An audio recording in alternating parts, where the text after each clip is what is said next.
Krishna Krishna Hare Hare Hare Ram Ram Ram Hare Hare Hare Krishna Krishna Krishna Hare Hare Hare Ram Ram Ram Hare Hare Radhe Radhe Govinda Govinda Radhe Govinda Govinda Radhe Radhe Radhe Govinda Govinda Radhe Radhe Radhe Govinda Govinda Radhe Govinda Radhe Gopal Radhe Govinda Radhe Gopal Radhe Govinda Radhe Gopal Radhe Govinda Radhe Gopal Radhe Hare Krishna Krishna Krishna Hare Hare Hare Ram Ram Ram Hare Hare Hare Krishna Krishna Krishna Hare Hare Hare Ram Ram Hare Hare Radha Vrindavan Chandra Radha Vrindavan Chandra Radhe Radha Vrindavan Chandra Radha Vrindavan Chandra Radhe Hari Bol Hari Bol Hari Bol Nitya Gaura Hari Bol Hari Bol Hari Bol Hari Bol Nitya Gaura Hari Bol Jai Shri Radha Kunj Bihari ki Jai Shri Radha Vrindavan Chandra ki Jai Shri Radha Damodar ki Jai Shri Radha Shyam Sundar ki Jai Shri Radha Madhava ki Shri Jagannath Baladev Sodra Maharani ki Shri Shri Gaur Nitai ki Srinivas Padmavati Balaji ki Srila Prabhupada ki Samaveta Bhakta Vrinda ki Nitai Gaura Premanandi Hare Krishna Om Ajnanatimirandasya Jnananjanashalakaya Chakshuvannmilitam Jena Tasmai Shri Gurave Namaha Nama Om Vishnupadaya Krishna Prishtaya Bhutale Shrimate Bhaktivedanta Swamin Niti Namine Namaste Saraswate Deve Gauravani Pracharine Nirvishesha Shunyavadi Paschatya Deshatarine Vancha Kalpatarubhyascha Kripa Sindhubhya eva cha Patitanam Pavanebhyo Vaishnavebhyo Namo Namaha Jaya Sri Krishna Chaitanya Prabhu Nityananda Shri Advaita Gadadhara Shri Vasadi Gaura Bhakta Vrinda Hare Krishna Krishna Krishna Hare Hare Hare Rama Rama Rama Hare Hare Om Namo Bhagavate Vasudevaya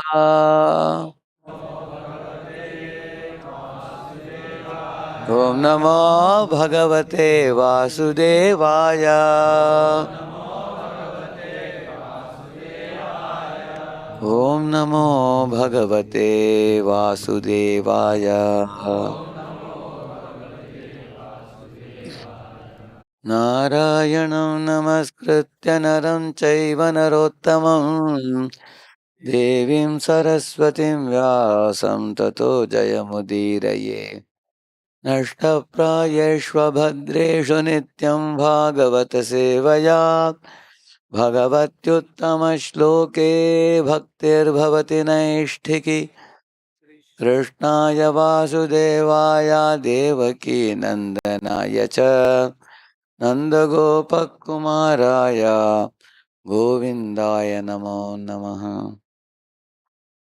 So before we understand the gopis of Vrindavan, I will say something about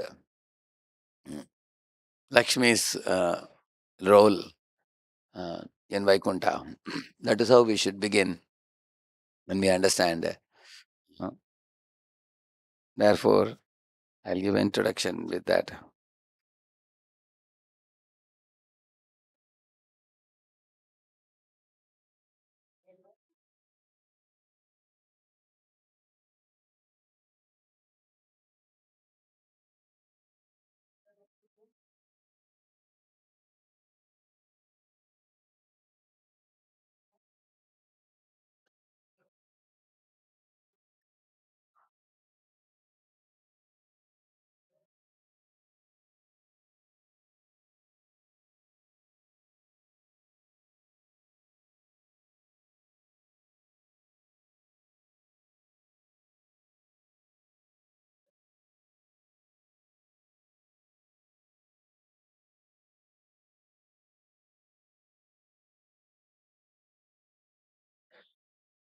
There is one PPT missing. Okay, I'll explain. I'll begin with that. In the morning, when we go to the Balaji temple, you will find at the entrance of the Balaji temple, on either side, you will find Jaya standing. In the top, anybody observed who is sitting? Hmm. Huh? Yeah, Lakshmi. On either side of Lakshmi, you will find two elephants bathing, doing abhishek to Lakshmi, you will find. Which means we should not go to see Lord Balaji without seeing goddess of fortune Lakshmi first. We don't chant Krishna's name without chanting Radharani's name first. Hare Krishna means Radhe Krishna, Radhe Krishna, Krishna Krishna, Radhe Radhe, Radheshyam, Radheshyam, Sham Sham, Radhe Radhe. That's the meaning of Hare Krishna, Hare Krishna, Krishna Krishna, Hare Hare, Hare Rama, Hare Rama, Rama Ram, Hare Hare. So, why the name of Krishna should be preceded by somebody else's name? What is so special about that personality? This question may arise. Till now, we have been hearing about how powerful Krishna is, how great Krishna is, and everything. Is there somebody who is so important that you should put their name first before putting Krishna's name? Correct now? That question may arise. That is explained in the scriptures. Why the Lord's name is preceded by the name of his consort. You will never say Narayan Lakshmi. Will you say? What do you say? Similarly, when you talk about Ram and Sita, Siyaram, they say not, isn't it? Similarly, when you talk about Krishna, Radha Krishna. Correct now? So the name of the energy always precedes the name of the energetic. Who is energetic? Krishna. So when the energy precedes the name of energetic, now who is subordinate, who is superior? Is a very important question, isn't it? Uh, Generally, there are people in India who think Shakti is ultimate, Adi Parashakti, and everybody else is subordinate. Even Brahma, Vishnu, Mahesh is subordinate to them. They think, correct or not? You heard this in India? Many people saying that. But the Shakti and Shaktiman, these two names are used in the Shastra. Hmm. Shakti can only exist in the presence of Shaktiman. Otherwise, Shakti does not exist alone. Like, for example, the sun is like Shaktiman, and the sunlight is like Shakti.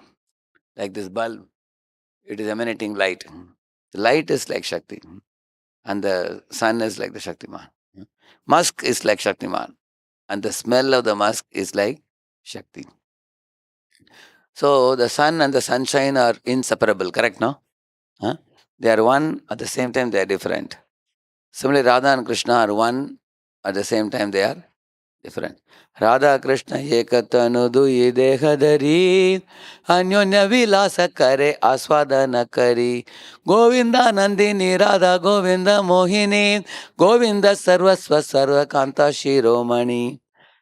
See, this verse says that Radha and Krishna are one, but they have separated into two for the sake of Leela, it says. Same with Lakshmi Narayan. How many of you have seen the picture of Shiva and Parvati as Ardhanarishwar? You have seen that? You have seen, yeah, correct. So, half Parvati and half Shiva, isn't it? So, Shiva and Parvati, are they one or are they separate, if you ask? They are simultaneously one and separate. Why? That is the reason why the Lord has expanded eternally in two forms, one male form and one female form. Some people think in this world, see, God must be a female. Why? The females are very soft natured, tender. They nourish the newborn child with breast milk. And also, they are very famous for caring. Especially, we know temple have experience. Children below 10 years, men cannot deal with them. Who has to deal? Only Matajis. Those children are very difficult to control. Only ladies can handle them. After the boy goes to 11 and 12, then our brahmacharis come into picture, training them. So the children and women, they gel very well. Very small, tender children, you will see that. And babies, needless to say. I asked one boy, imagine if you are given a small baby to take care and 12 o'clock at night, the baby, quack, quack, quack, quack, he starts making noise. What will you do? He said, if he wakes me up, I'll give him a tight slap, he said. Isn't it? So we'll get fed up. But a mother is very compassionate, correct now? So therefore, the many people think God must be a female because God is compassionate, all merciful. And God is also having a nourishing nature. God is always a provider. Like mother is the one you will see, who provides the child the care, attention, and everything. And some other people say, no, no, no, God has to be a male. Why he has to be a male? He has to be a powerful person. Huh? To create Ananta Koti Brahmandas is not an easy thing. Huh? Not only that, father is the one who brings grocery, correct now? In the market, he earns money. He's the breadwinner of the family. Huh? He brings money, he brings grocery, everything. And also he has power. Huh? Woman's body is physically weak, physically. Huh? And men's body is physically stronger. Imagine you are walking on the road. If a beautiful young girl is coming, many people will throw stares at her, correct or not? Hmm. But imagine from behind her, her husband comes with a big mustache and is asking, Kai paije? Huh? Immediately, all the men will fold their tails and say, Kuch nahi paije. They will run away. Correct, no? You agree? Huh? So that means man is a protector of woman. That is why when a girl is a small little girl, she is protected by the father. When she is married, she is protected by husband. And when she is very old, husband takes sannyas and goes. Then son protects her. Uh, So because men are physically stronger, women's body is physically weaker. And women are born with emotions. And women are emotional, men are rational. Uh, For example, if there is a fan not working, you ask a lady, if she sees fan is not working, she will go to the neighbor lady and she will talk 2 hours. How this fan, useless fan? Huh? My husband brought a Kaitan fan. It looks very decorative, but you put on, it doesn't work at all. Useless fan. But you tell a man fan is not working, immediately he will get a stool, put it, take one spanner, and do this, do that, and if it is not working, he'll go and call electrician. Men are more action oriented. Women are more talk oriented. Huh? Of course, this psychology will help you after marriage. So you will have to be a good listener. Huh? You'll have to listen. So men are more emotional and men are rational, women are emotional. So they have two different psychologies also, natures also they have. And also men have discrimination, very sharp. Like Prabhupada says, when Ashwatthama, who killed the 5 sons of Draupadi, correct now? When he came, Draupadi was the only one who did namaskar to him. None of the Pandavas did namaskar. Pandavas said, what kind of Brahman is he? He's a cheater, he's a looter, he's a murderer. He doesn't deserve our namaskar. But Draupadi thought he is Guru's son. He should be given respect. So women can become sentimental and they can become gullible. Gullible means they can be cheated. Like Sita Mata was cheated by Ravana, correct now? Like that, they are very innocent. And therefore they need to be protected like that. So women are, that is why kept in the custody of men. It is not that, people fight who is great, women are great or men are great. Right nowadays, all over the world, there is a big quarrel going on. Equal status women want. So what the Shastras say, Narayana and Lakshmi, if you see, Matas samasta jagatam madhukaita bare vaksho viharini manohara divyamurte Shri Swamini Shadajana Priyadana Shile Shri Venkatesha Daite Tava Suprabhatam. Good morning to you, O mother. And then the prayer says, Mataha samasta jagatam. You are the mother of the whole universe. Madhukaita bhare. And the Lord who killed the Madhu and Kaitava demon, you are the wife of that Lord. Vaksho viharini manohara divyamurte. In the chest of Narayana, you have a residence place, golden hair. That's a place for Lakshmi to rest and reside. And sometimes she comes out and is massaging the feet of Narayana. So you are residing in the chest of Narayana. Vaksho viharini manohara divyamurte. Shri Swamini means Bhagavan is Swami, you are Swamini. He is Bhagavan, you are Bhagavati. He is Shaktiman, you are Shakti. You are Shakti. This is the way they are. Shri Swamini Shrita Jana Priyadana Shile. If devotees of Narayana come to you and beg you to take them back to Vaikuntha, you are the one who gives recommendation to Narayana. This poor devotee daily, this fellow standing 16 rounds, please take him. Huh? And if you recommend, Narayana cannot reject. Because this is not very easy. One time I was distributing Bhagavad Gitas. One man, I gave him, he read it, he saw it, he liked it. So he asked his wife, hey, this Bhagavad Gita appears good, very solid, very cheap. It looks like 1,000 pages. It's only 120 rupees. Can we take it? Wife said, no, there is no place in our luggage. They had 5-6 bags they had. Huh? She said, no. And the husband said, no, I can just push it into the suitcase. She said, no, bhari ho jayega. Huh? So I told them, kuch bhari nahi, acha hai, le lijiye. They were not ready.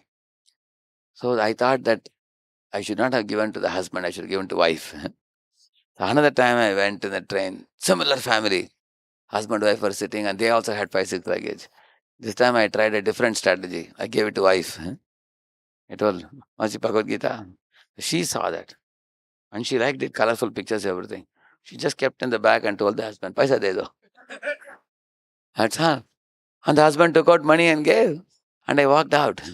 So then I learned one new psychology, which brahmacharis don't know. What is that? If a woman decides, husband cannot say. Ah. And if a man decides, wife can say. Ah. That's a new psychology I learned. Hmm. So that's why he's saying, many of you may have ego problem when you hear this. But after marriage, you will learn very good lesson. Hmm. Now you will not agree with me. When will you agree? After marriage, you will see that. Because women are called as, soft heart of the man. Because the man-woman combination God has made in such a way that in tattva, Narayana is supreme and Lakshmi is subordinate to him. From the point of view of Leela, Lakshmi is superior, Narayana is subordinate. You understand? No? Like Radha and Krishna. From tattva point of view, who is superior? Krishna. From a Leela point of view, who is superior? I'll tell you a simple example. Sometimes a small boy, climbs on the back of his father and tells him to become a horse. Now, from the Leela point of view, who is superior, son or father? Son. And the real practical point of view, if you see the family, who is superior? Father. Similar manner. That means love controls a superior person to become inferior. Correct now? Madas samasta jagata madhukaidabare vaksho viharini manohara divyamurte Shri Swamini Shita Jana Priyadana Shile. So if you recommend someone to Narayana, Narayana cannot reject. Therefore, devotees who are intelligent go to Shaktiman through Shakti. They know that if Lakshmi recommends our name to Narayana, Narayana has to accept. Directly go to Narayana, Narayana will ask you, hey, who are you? And you will say, I have done this bhakti. Bhakti, 1,000 lifetimes you are roaming here and there. Suddenly one lifetime you did bhakti and you want to come here, go back. He can say that. But Lakshmi says, in this one life he did so well. He did better than me also. Then Narayana will say, okay, recommendation comes from you. Okay, I'll take him.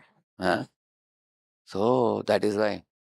Tava supramadamaravinda bhavatu prasanna mukha chandra mandale vidishankarendra vanitavirarchite rishachailana tadayite dayanidhe. Oh Dayanidhi, oh ocean of compassion, Lakshmi.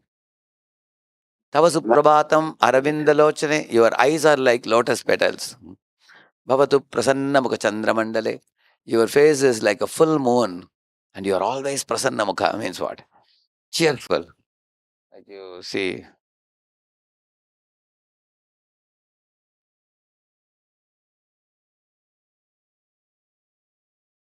So many fires. See, Radharani is always prasanna mukha, right? Always cheerful. Tava suprabhatam aravindalochane bhavatu prasanna mukha chandra mandale. You are like a full moon. Vidhi Shankarendra vanita virarchite.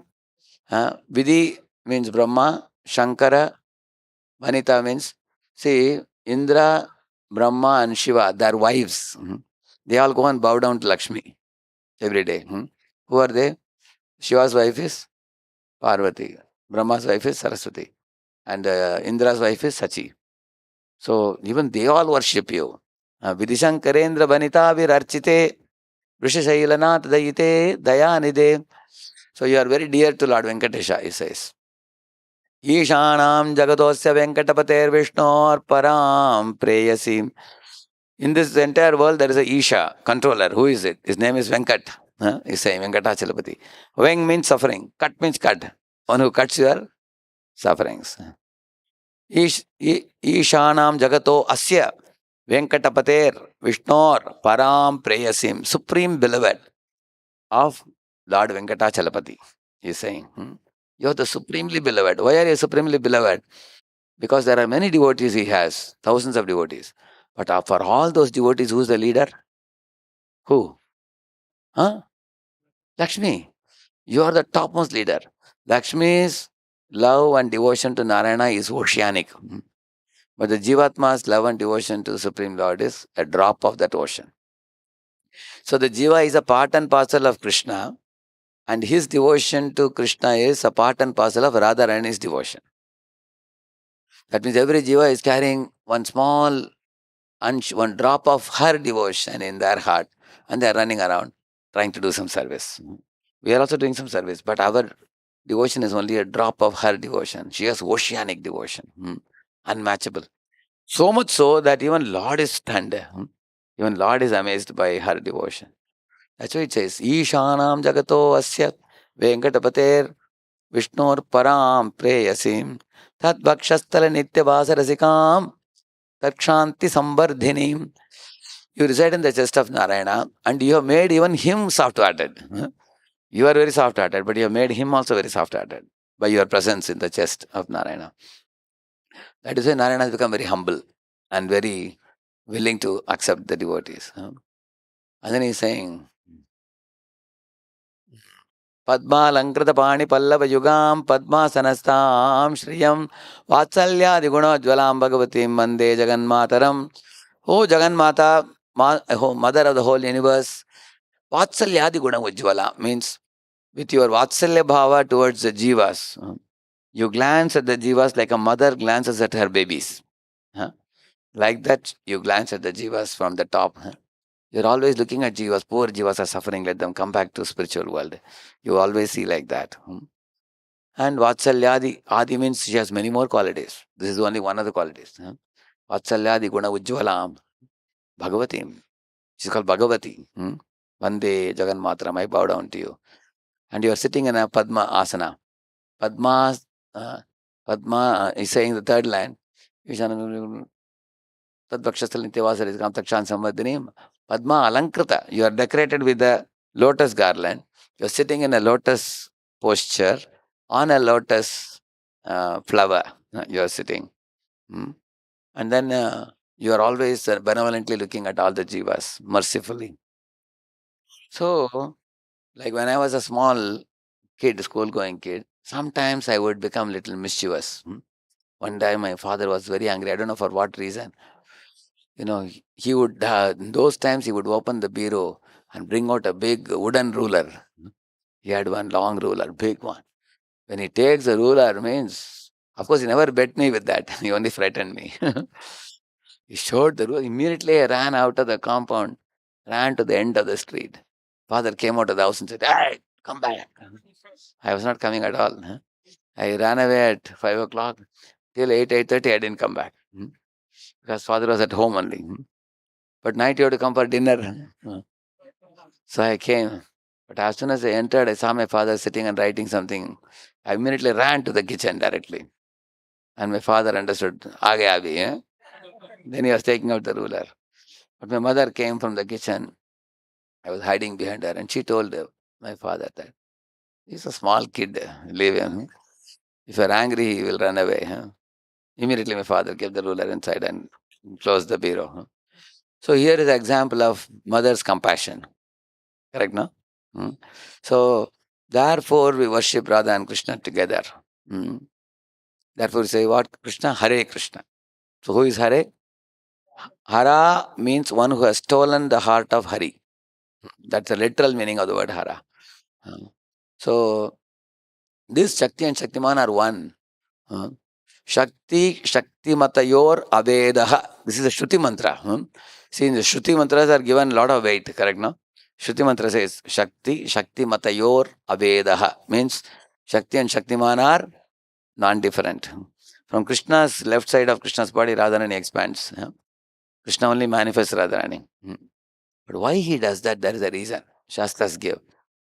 The absolute truth, Supreme Lord Krishna thought that as God, if I am all alone, there will be no fun. Imagine, for example, I am giving lecture, none of you are sitting here. Will there be fun? Huh?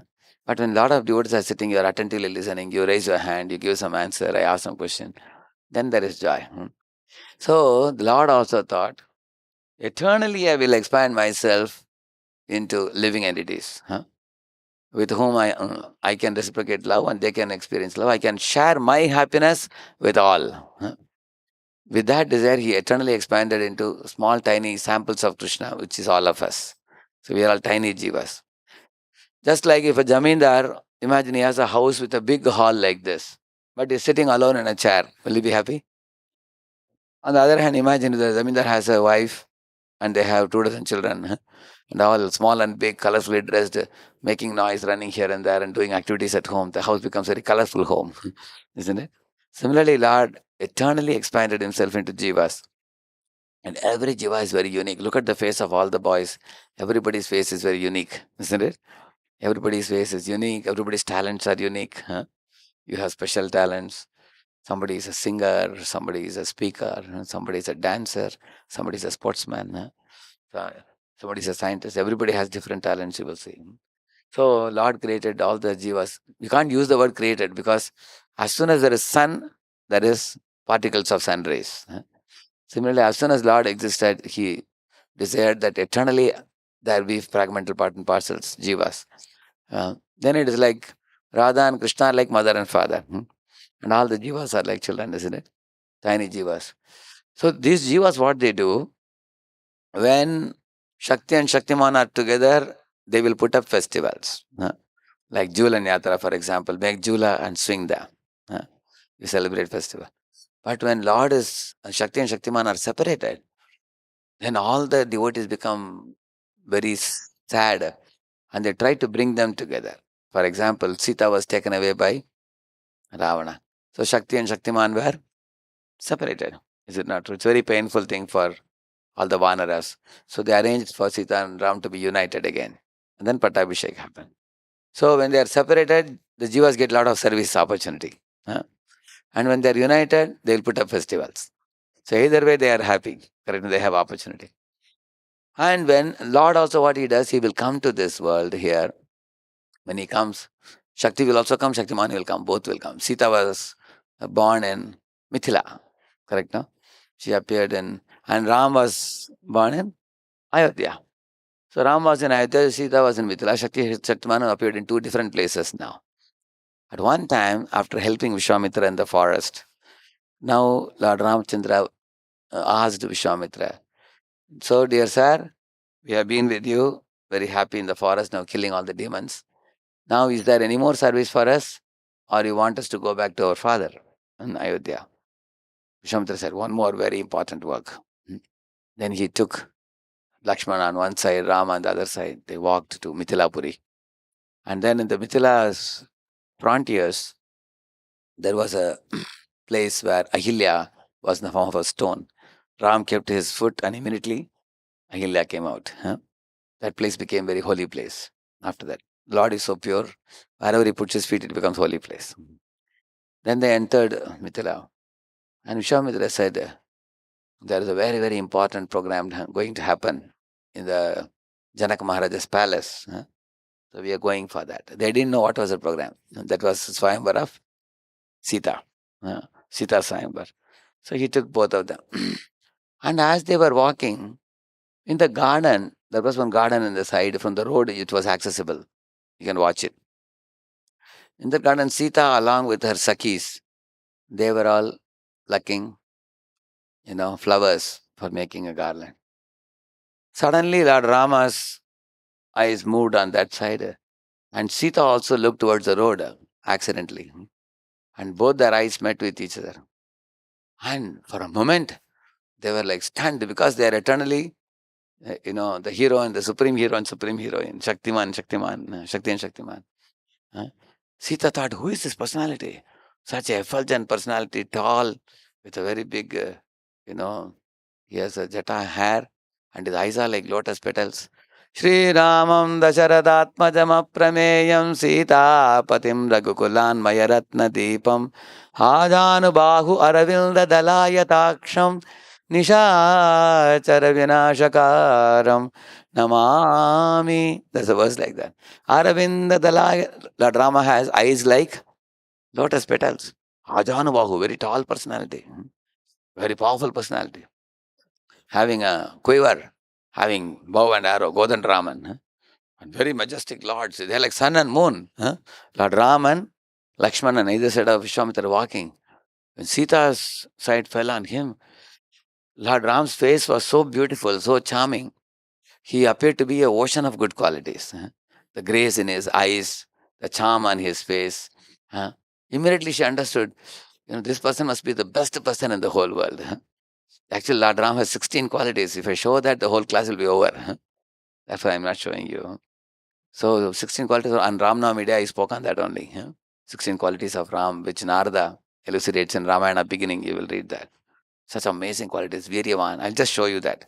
I will not speak on that. If I speak, it'll take time.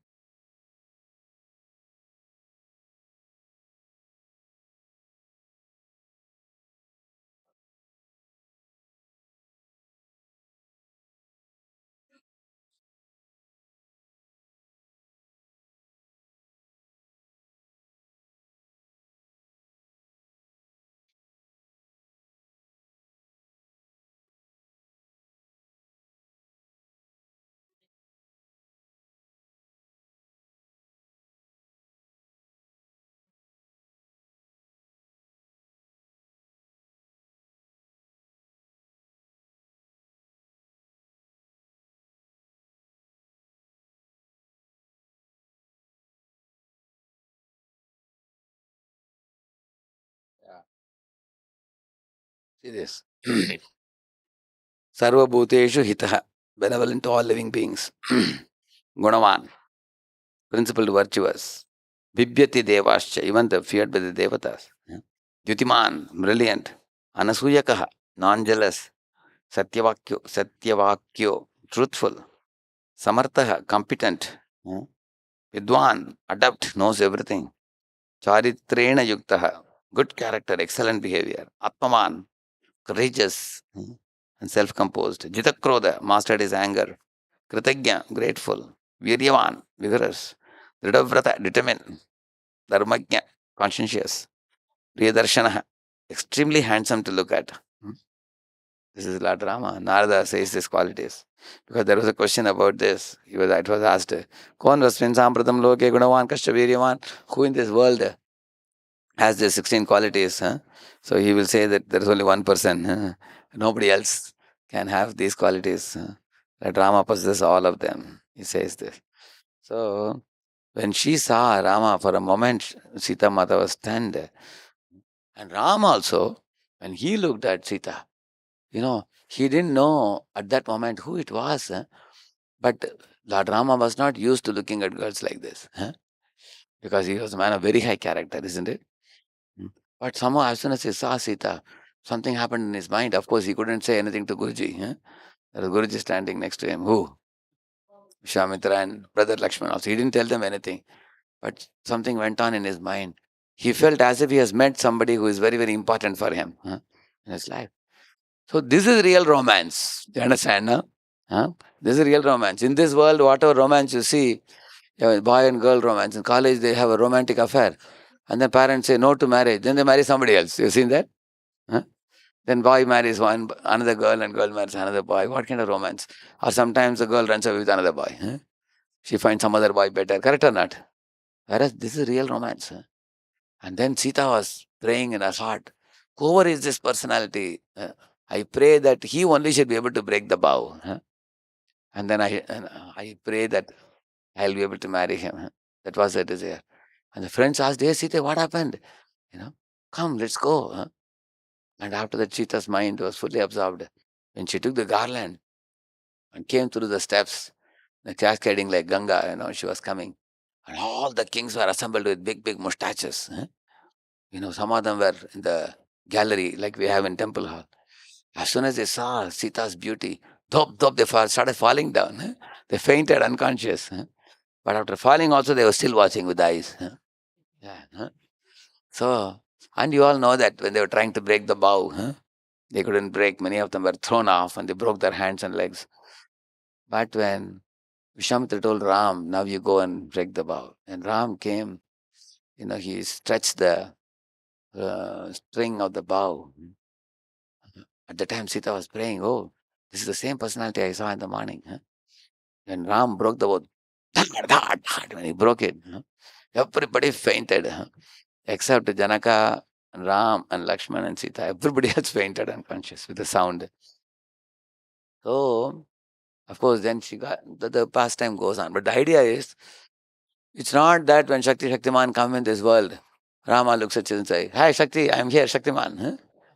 Now we are meeting each other, come. It doesn't happen like that. Purposefully, Lord keeps that, what do you call it? Thrill. Huh? And the enthusiasm. So when devotees read these type of pastimes, they are very, very charmed in their heart. Huh?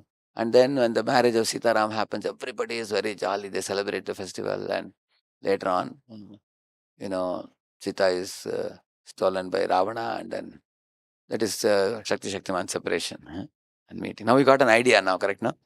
In the same manner, uh, but one thing you should understand, Sita appeared like a tender girl. She is not a simple tender girl. Because when she was a little girl, just about 7 or 8 years old, she was playing in the garden with her friends. And her friends said, hey Sita, look at these flowers, how beautiful they are. Huh? Is it possible, can we get them? Sister said, wait a minute. She went in and picked up the big bow, Shiva Dhanush. She just picked it up with left hand. Pat, she hit the branch and all the flowers fell and friends picked it up. She went and kept it inside and came back. And seeing this, the ministers were shocked. Huh? Hey, this bow requires 800 people to lift. And this little girl is lifting it with her left hand. What type of person is this? They went and reported to King. King laughed and said, I think all of you guys had a dream or something. Huh? He said, no, sir, it's not. How can 10 people have the same dream? Huh? Isn't it? Isn't it? And the king was surprised. What are you talking? Huh? Then he called the rishis, and the rishi said, we also saw it. Huh? We saw the children playing, and she brought it and she was hitting the tree. Then the king became very worried. My lord, if my little daughter has so much power, because she's Shakti, with so much power, tomorrow any man marries her, she gives one embrace, he will be chutney. Huh? Isn't it? So then somebody has to marry her who will also be strong. If you see Lord Rama in a place called Janasthan, he killed 14,000 Rakshasas single-handedly with his just one bow and arrow. You know that? Very mighty Lord Ram. So therefore, that Shiva Dhanush breaking competition was kept for this purpose. You understand, no? So this is from Ramayana. In the same manner, when Lord Krishna appears in this world, Radharani also appears. Now we'll go back to the PPT. Now, before entering into Vrindavan, let us talk about Narada visiting Dwaraka. When Narada went to Dwaraka, in one palace he saw Krishna sitting on the back of a horse, practicing sword fighting on the horse. Another palace he went. He saw Krishna was performing yajna with the Brahmanas. Another palace, Krishna was sitting in a relaxed mood with his queen and servants and very casually talking. Another palace he went, he was swinging with another queen in a jula. Another palace, Krishna was performing his morning duties, and Krishna would meditate on himself, teaching all grihasthas that every morning they should do some religious duties. In one palace, he was giving annadan, was distributing food to the visitors. Another palace, he was calling brahmanas and giving them dakshina. He was giving. One palace he was playing Shatranji with Rukmini. Huh? So Narada, as soon as he would enter the palace, Krishna would get up and say, "Oh, great sage, thank you for coming to my palace. You have made this palace very holy. And you please, he would make him sit on his throne. He would wash his feet. He would feed him nice prasad. Then Narada would go to the next palace. There also Krishna would say, "Oh Lord, welcome." I mean, "Oh Narada, welcome. Thank you for coming to my palace." Narada was amazed. Every palace, seeing 16,108 palaces, the Lord is sitting and performing different activities. Who can do such great amount of actions? Last palace when Narada went, Krishna told them, "You see, I am the propounder of religious principles. I am the maintainer of religious principles. Mm. And I am the punisher of those who do not follow the religious principles. I enforce them." So, Narada, I showed you how, as a grihastha, I am living in each of the palaces, performing my duties perfectly. I rise early in the morning, I do my religious duties and everything. So, Narada was very pleased. He went out to tell the glories of Krishna everywhere. So, one amazing thing with these queens, I want to tell you. See, in this palace, each palace was like golden palace, very, very attractive. See, there's one famous verse here. We all can repeat. Uddama bhava pishuna malavalguhasa व्रीडावलोक निहतो मदनोऽपि यासाम् सम्मुख्य चापमजहात् प्रमदोत्तमास्ता यस्येन्द्रियं विमतितुं कुहकैर्न शेकुः. This is a 1.11.36 Srimad Bhagavatam. Read the translation, please. You have the mic with you? You can give it to him. Use it. Yeah. Where's the mic? You have the mic to you? Although the queen's beautiful smiles and furtive glances were all spotless and exciting, and although they could conquer Cupid himself by making him give up his bow in frustration, and although even the tolerant Shiva could fall victim to them, still, despite all their magical feats and attractions, they could not agitate the senses of the Lord. Yeah. See, the queens were all extremely beautiful. They were spotless beauty, it said. In this world, sometimes somebody is very handsome looking from a distance. When they come near, you see they have squint eyes, isn't it? Or somebody has a very good, shapely body, very tall and very, very nice body. When they turn around, you see face is ugly, isn't it? Or somebody's face is beautiful, but body is very fat. huh? In this world, everybody, you will find that some combination, or somebody is beautiful but black. So you will find everybody has some deficiency, some limitation you will see. But the queens of Dwaraka, everybody was spotlessly beautiful. You cannot find one flaw in that beauty. And they were all wearing costly silk sarees. They were wearing ornaments, jewelry. And they were smiling at Krishna with sidelong glances and feminine bashful smiles. huh. With all that, it says that they could not. Last line you see, Yasyendriyam Vimatitum Kuhakairna Shekuhu. With their magical glances and everything, they could not agitate the senses of Krishna, it says. That means he had all these queens. He was never agitated in mind. He didn't become lusty for them, it is said. But there is only one thing that attracted Krishna to them. What was it? It is said here. Read it. Transcendental character of the Supreme Lord. Lord Krishna was only attracted to the innocent service attitude, Seva Bhav of the queens of Dwarka. Yes, that's the only thing that attracted him. The Seva Bhav. When Krishna would return in the evening to the palace, the queens would welcome him and they would put him on an elevated chair, couch, and they'd wash his feet. After that, they would remove his crown and then comb his hair. Mm. And then they would give him a big plate of prasad. When he's eating prasad, they would fan him, standing next to him. There were thousands of servant maids, but they would not depend on them. They would personally serve Krishna. Mm. And their eagerness to serve him, that charmed Krishna's heart. That's Seva Bhav. Which means, you don't need beauty to attract Krishna. You don't need wealth to attract Krishna. You need only Seva Bhav. And that becomes proven. Many, all these beauty queens, every queen thought that Krishna is only in my palace. But Krishna was in every palace in Dwarka. See, the fact I told you now becomes proven.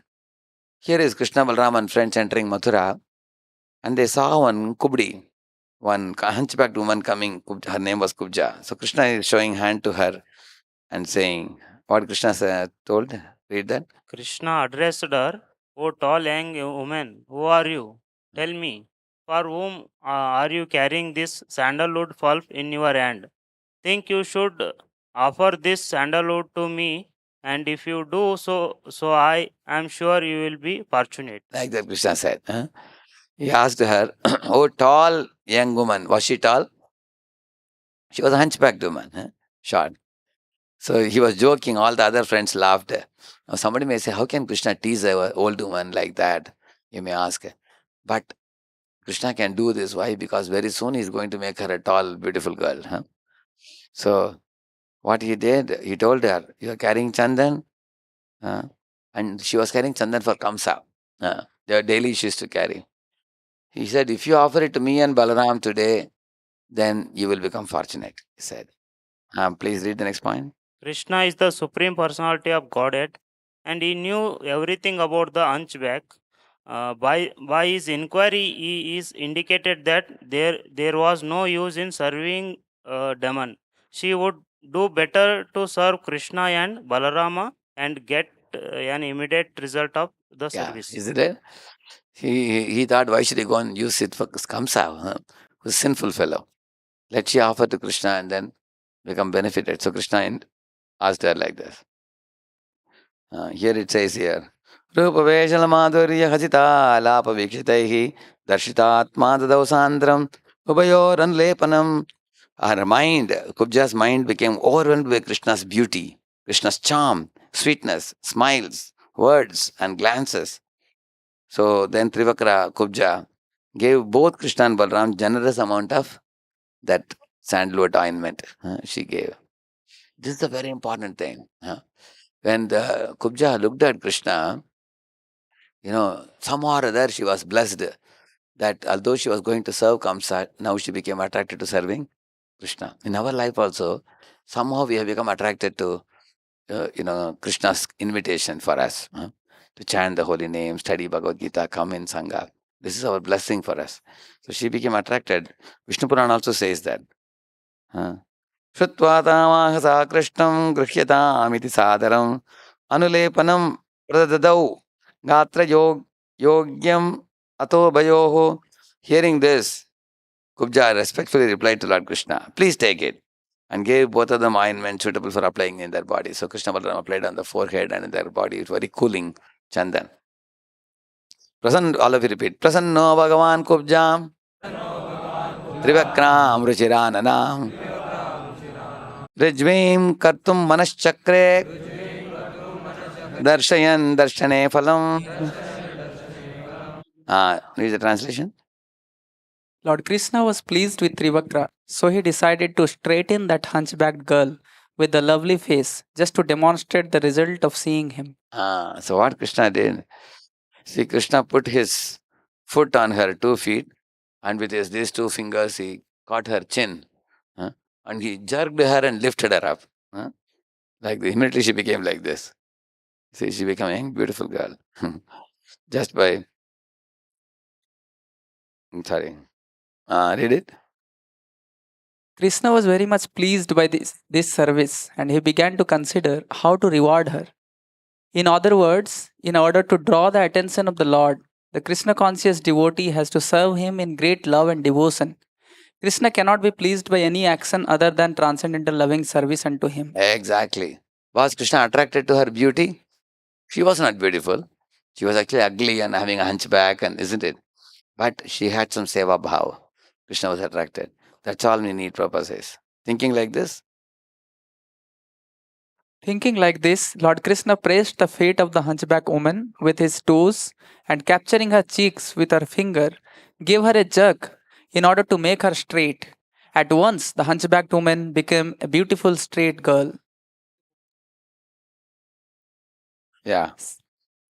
Did it? Since Krishna was pleased with the service of the hunchbacked woman, and since she was touched by Krishna's hands, she became the most beautiful girl among the women. This incident shows that by serving Krishna, the devotee immediately becomes elevated to the most exalted position in all respects. Devotional service is so potent that anyone who takes to it becomes qualified with all godly qualities. Then Prabhupada gives a very beautiful understanding in next point. Krishna was attracted to the hunchbacked woman not for her beauty but for her service. Correct, yeah. As soon as she rendered service, she immediately became the most beautiful woman. A Krishna conscious person does not have to be qualified or beautiful.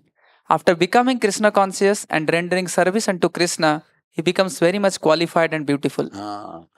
So, in this way, Prabhupada says that all of us are also like Kubja, he says. Why? Even the most beautiful cinema actor, actresses, they are also Kubja. Because Kubja was having hunchback. We are also having hunchback of carrying baggage of sinful reactions from many, many lifetimes. But when you come to Krishna consciousness, Krishna says, Aham Tvam Sarva Papebhyo Mokshesha. Then he removes the hunchback and straightens us up and makes us qualified and beautiful. Prabhupada is saying. He makes simple devotees into very qualified devotees. He makes one handsome, beautiful also. Yeah. Krishna sees the potential and beauty in every living beings. That is our hope. He descends in this world where there is so much crookedness, but he sees the spiritual potential in everyone. That's all Krishna says. You have spiritual potential. Example, you have given Haridas Thakur saw potential in a prostitute and made her into a devotee.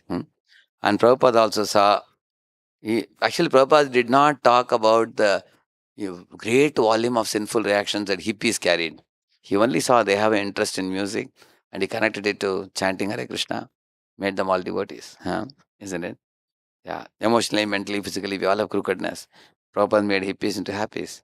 Similarly, Nityananda Prabhu saw potential in Jagai Madai to become devotees. He made them into devotees. So great souls are very forgiving. So now, till now, we understood one point well, that nobody can, in this world, Shudra people, they when they marry, they see sex match, they see. Yoni Purutam, they call it. And Vaishyas, they see which match? Money. You go to any Marwadi, Goyal, Bansal, Agarwal, you ask. When they are going to have a match of boy and girl, they will see money match. And those who are Kshatriyas, what match they will see? You have to subdue a bull, or you have to go to forest and slap a tiger and come. Something like that you have to do. Nowadays, if you keep such a competition, no boy can marry. Isn't it? Can you subdue a bull? Bull will throw you. Isn't it? Kshatriyas, they see that type of strength match, they will see. And Brahmanas, what they will see? Loyalty, good character, good qualities. They're coming from good family, they have good behavior. They have Devi Sampat or Asuri Sampat, they will see all that. But if Krishna needs a girl to marry, you must be having expectation beyond Brahmana also, correct, no? So who can marry Krishna? Only personified love can marry Krishna. Radharani is actually Krishna's personified Ananda. Govinda Anandini Radha. Govinda Mohini. Govinda has Ananda, which has taken the form of Radharani. Govinda Anandini Radha, Govinda Mohini, Govinda Sarvasva Sarva Kanta Shiromani. That verse says, so Devi Lakshmimayi Prokta Radhika Paradevata Sarva Lakshmamayi Sarva Kanti Sammohini Para. So it is said that Radharani is not only the Shakti, but she is actually for Sarva Kanta. All the Shaktis are under her. She is actually the original Shakti. From her comes Lakshmi. And all the Dwaraka queens come from her also. Then from her, the 8 Sakis also expand, called Kaya Vyuha. Radharani is the original Shakti. Like Krishna is the original Purusha, correct, no? Purushottama. Like that Radharani is the original Shakti, from whom all other different expansions come. So, therefore, Radharani's body is not material like the body of the girls in this world. In this world, boy's body, girl's body, everything is made of filthy substances. It's a combination of air and flesh and water and chemicals combination, this body. Surprising how people may be attracted to these kind of bodies. We know our own body, what nasty things come out of the 9 holes. But people are attracted in this world to these filthy bodies. But heavenly bodies are ethereal bodies. Prabhupada said, one Ramba, Urvashi, Menaka, 1,000 times are more beautiful than the most beautiful woman on earth. Miss India or Miss Universe will look like a cockroach, Prabhupada said, in front of Ramba, Urvashi, Menaka. But above, if you see the damsels in the Vaikuntha or spiritual world, their beauty is unmatchable. Their body is made up of Sachidananda, spiritual bodies. So it's not an ordinary relationship, Radha and Krishna relationship. So Radharani's Seva Bhav is oceanic. Then only Krishna can be attracted. Wherever there is Seva Bhav, he will be attracted, otherwise not. Now let us go into the understanding 10 reasons why we cannot imitate Rasa dance. Please read it. You have the mic with you. This boy was reading very well. Take the mic. He's not here. Who was there? Kadamakaran Prabhu is there. I want a little more clarity. I'm looking for. You can read it? Okay, give it to him. Let us see. Here. Give it. Here. Give it to him. Krishna is Rishikesha and Adyokshaja. Adokshaja. Adokshaja. These two particular words have been used by Shukdev Goswami in this instance. Rishikesha is the super soul and Adokshaja is the supreme personality of Godhead, transcendental to the material nature. Just to show favor to the ordinary living entities out of his causeless mercy, he appears as he is. Unfortunately, foolish persons mistake him to be an ordinary person and so they become eligible to go to hell.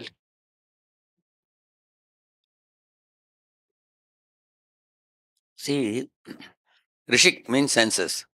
Rishik Ish means what? Master of everyone's senses. It means all jivas are under Krishna's control. He is not ordinary person. You can see, as Vamana Deva, he lifted his leg and measured all the upper and lower worlds, isn't it? And that is one of his incarnations. But you can imagine how much more powerful Krishna originally will be. His expansions are so powerful. So, when Krishna danced with gopis in Rasa dance, what was his age? 8 years. At the age of 7, he lifted Govardhan hill. At the age of 8, Shajbu, where is this one? At the age of 8, he danced in the Rasa dance which you see. So therefore Parikshit Maharaj asked a question to Shukdev Goswami. You say that Krishna danced with many gopis who were even 9 or 10 or 11 years also old. Some of the gopis. Some of the gopis were 6 or 7 years old.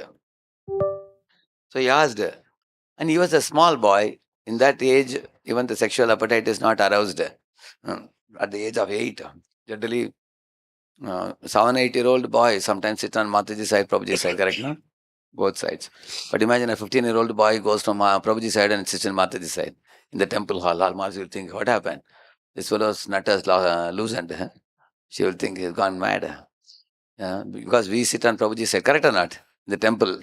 I'm not talking about colleges, I'm talking in temple. College, anybody will sit anywhere nowadays. Temple, we have culture, correct now? So, he is just 8-year-old boy. So, he asked, this is Jugupsitam, dancing with multiple girls, gopis. It's a religious activity. People will... Actually, Parikshit didn't have the question. He thought there were some jnanis and yogis sitting in the assembly of Shukdev Goswami. So, he looked at, they were all getting suspicious when this pastime came. Therefore, Parikshit asked the question. And then the reasons are given here. One reason is the Krishna was only 8 years old. And the gopis' bodies were spiritual. The husbands, the fathers, the brothers, they saw the gopis lying at home. Read that, Prabhupada says in Krishna book, what Prabhupada says. Another important point is that none of the gopis who danced with Krishna were in their material bodies. They danced with Krishna in their spiritual bodies. All their husbands thought that their wives were sleeping by their sides. The bodies of the gopis, which were their husbands, were lying in the bed, but the spiritual parts and parcels of Krishna were dancing with him. Krishna is the supreme person, the whole spirit, and he danced with the spiritual bodies of the gopis. There is therefore no reason to accuse Krishna in any way. This is a spiritual dance. The bodies are at home, but the spirit souls are dancing with Krishna. There is one shloka which says this, the Bhagavatam. Therefore, Prabhupada writes this. Yeah. Tejiya samna doshaya. No one can imitate great souls. Prabhupada used to say, okay, if you want to dance with many girls in your college, Krishna at the age of 5.5, he danced on Kalia. So he danced on 1,000 hooded Kalia. At least you dance on the head of one snake, one hooded snake. And not only that, Krishna, when he was dancing on Kalia's hoods, he was smiling also. You saw that in the morning I showed you? Huh? Prabhupada said you should dance on the head of a snake, you have to smile also. That's a condition for doing rasa dance. Or Prabhupada said, Krishna lifted Govardhan hill, you at least lift the table with this finger. And show. So, if you want to imitate rasa dance, imitate everything. Why only imitate one part? Correct? Good question or not? Think about it. Because Krishna is God. You have to, if you want to imitate him, imitate in every way. Lift the Govardhan, at least lift the table with your finger. Nowadays, many boys do dandiya rasa in college. You must have seen. After that, many girls become pregnant also. What does that show? Thousands of girls. That goes to show they have illicit sex affairs. So you will never hear that in the Bhagavatam. When Krishna and gopis performed rasa dance, Shiva and Parvati are going in skyway plane and they are showering flowers. And Brahma and Saraswati are showering flowers. Indra, Sachi, they are showering flowers. Demigods, you will see that. I'll show you the picture when it comes. So that's explained in the Bhagavatam. It's a divine dance. And to enter the rasa dance, the eligibility criteria is you should be having zero material desires. Only then they are all adored. You can read that in 10.29.9 Bhagavatam. 10.29.9, there are different type of gopis who are present in the rasa dance. It's explained there. So, it is not an ordinary dance. It is. Read that. Uh, Prabhu, first over chala jaye. Carrying Krishna in their hearts, his devotees wander all over the globe without any contamination. Krishna is the supreme purifier and can't get polluted or do any polluting activities. The gopi associates of Krishna who assembled from different You groups. understand now? Shukadeva Goswami said, hey, carrying Krishna in their hearts, there are human beings who remain as brahmacharis throughout their life, as sannyasis. Even they don't need a woman. Why will Krishna need a woman? Good question or not? I was thrilled by this point because he says carrying Krishna in their hearts, people are able to remain pure all their life. That means Krishna is like a sun-like purifier. Why will he do any abominable activity? Like that he asked. Yeah. Most of the gopis were eternal companions of. See, who are these gopis? Some of the gopis are called Rishichari gopis. They were in the Dandakaranya forest where Lord Rama and Sita and Lakshman came there. And Mother Sita was serving Ram, Prasad. And that was observed by the rishis. The rishis thought, oh, Mother Sita is so beautifully serving. If we can also take female forms, then we will also get to serve Ram. Of course, rishis can change their form also if they want. At will, they can do that. Rama immediately told them, see, my dear sages, I have taken Ekapatni Vrat.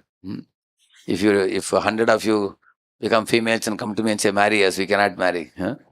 He said, but in the next avatar, when I come as Krishna, you all will become gopis. Then I will dance with all of you at that time. I will fulfill your desires to serve me in Madhurya Rasa, Lord said. So those are called Rishichari gopis. So imagine if some rishis with big, big beards are dancing with Krishna and Rasa dance. Will they have a problem? Haribol, you understood the question? So how many of you will not have any problem if rishis are dancing with Krishna? Only half of them. Others didn't understand the question, I think. But when the same rishis assume the forms of gopis, then people have problem. Hey, why is Krishna dancing with gopis? Correct, no? Those rishis only have become these gopis. And there are others who are devakanyas in the heavenly planet, who are pure devotees of Krishna. And they came down and they also joined in this. So they are also very advanced devotees. Those who are not pure devotees, they were not allowed entry. So they had to stay out. And meditating on Krishna, they left their bodies. It is said. Read it. Krishna reciprocates according to Jiva's desire. Someone wants Krishna as son, someone as friend, someone as lover or husband. When 16,000 princes were delivered by Krishna from Bhaumasura's jail, They wanted Krishna as their husband, and Krishna immediately accepted their request. This you heard in one lecture before. Huh? Like you see, the bottom left corner, Krishna is delivering 16,000 princesses from the jail of Bhaumasura. Huh? And then he told all of them, now all of you princesses, you go back to your fathers, get married and lead happy lives. Bye bye. Was about to leave. Huh? And none of them are budging 1 inch also. They were all silent. Krishna asked, why are you so morose? I am opening the jail door. Why don't you go back? Are you not happy? They said, what are you saying? We have been captured by Bhaumasura and brought here, touched by another man. Nobody in this world will marry us. We are a rejected lot. We don't even know whether parents will accept us. Huh? Now our life is already over, living in this jail. So then Krishna asked, then what do you want to do then? I have released you now. Bhaumasura is killed. They said, you only saved us. Why don't you marry us? Krishna said, all right. He told immediately. I'll marry all of you. Then immediately arranged for palkis for all of them. 16,000 palkis. Told the palkis to be taken to Dwaraka. And then he expanded himself into how many forms? Same number of forms. 16,000 forms. One of the prince was short, then Krishna also assumed a shorter form. One was tall, he also assumed a taller form. One was little chubby, he was also chubby. So in this way, Krishna expanded himself and made for each other. Right? And lived with each of the queens in the palace. Every queen, he gave their personal time. No human being can imitate this. Prabhupada says, during freedom struggle in India, there was a Nawab 150 years ago, Mughals rule, Musulmans rule. He married 160 queens, he married in India. But he told all the queens, I can't come. Once in a year I'll visit you, that's all. He told them. So no human being can imitate Krishna's activities. Read it? Material lust is completely absent in Krishna. There is precisely the reason why perfect celibates for life, like Jayadev Goswami, Ramanujacharya, Madhvacharya, Shankaracharya, Gopijana Vallabhashtakam, Chaitanya Mahaprabhu, Shukdev Goswami, Narada Rishi, have devoted their whole existence to chanting and hearing the glories of Krishna's pastimes. You see the picture? The extreme left is Shukdev Goswami. Next is Ramanujacharya. And below, who is that below? Madhvacharya. No. Below Ramanuja, I have put Madhvacharya with Udupi Krishna. Next to that, who is that? Jayadev Goswami. Jayadev Goswami. And to the right side of that, Shankaracharya. Then extreme right, Chaitanya Mahaprabhu. So these are all top-notch sannyasis. And they have spoken about gopis and Krishna in divine relationship. So do you think these people will talk about some boy-girl relationship? They're not ordinary. Shankaracharya has written Gopi Jana Vallabhashtakam, in which out of the Ashtakam, 8 paras, 3 paras are devoted to gopis. You will read that. And Chaitanya Mahaprabhu always was in the mood of Radharani. Yeah. And Jayadeva Goswami wrote Gita Govindam. Same manner you will find our Ramanuja appreciates Andal Tirupavai, where the gopis' mood is illustrated. So, you can understand that this cannot be an ordinary affair. If it was, sadhus have no business talking about ordinary boy-girl relationship. See, here is a pastime. I will cut the long story short. I will tell you what it is. See, Vedavyas was waiting for his child to be born. His wife was pregnant. 16 years the child was not born. And when after he was wondering why the child is not coming out. Because the child was thinking that if I come out, I will become afflicted by Maya. So he didn't come out. At last he came out after 16 years. What is his name? Shukadeva Goswami. But as soon as he came out of the mother's womb, he walked towards the forest. Yam pravrajantamanupeta krityam dvaipayano virahakatara ajuhava putreti tanmayataya taravo vinedustam sarva bhuta hridayam munimanatosmi. That verse says, Yam pravrajantamanupet. As soon as he was born, he walked towards the forest. And he was bluish in color. He had curly hairs, eyes like lotus petals.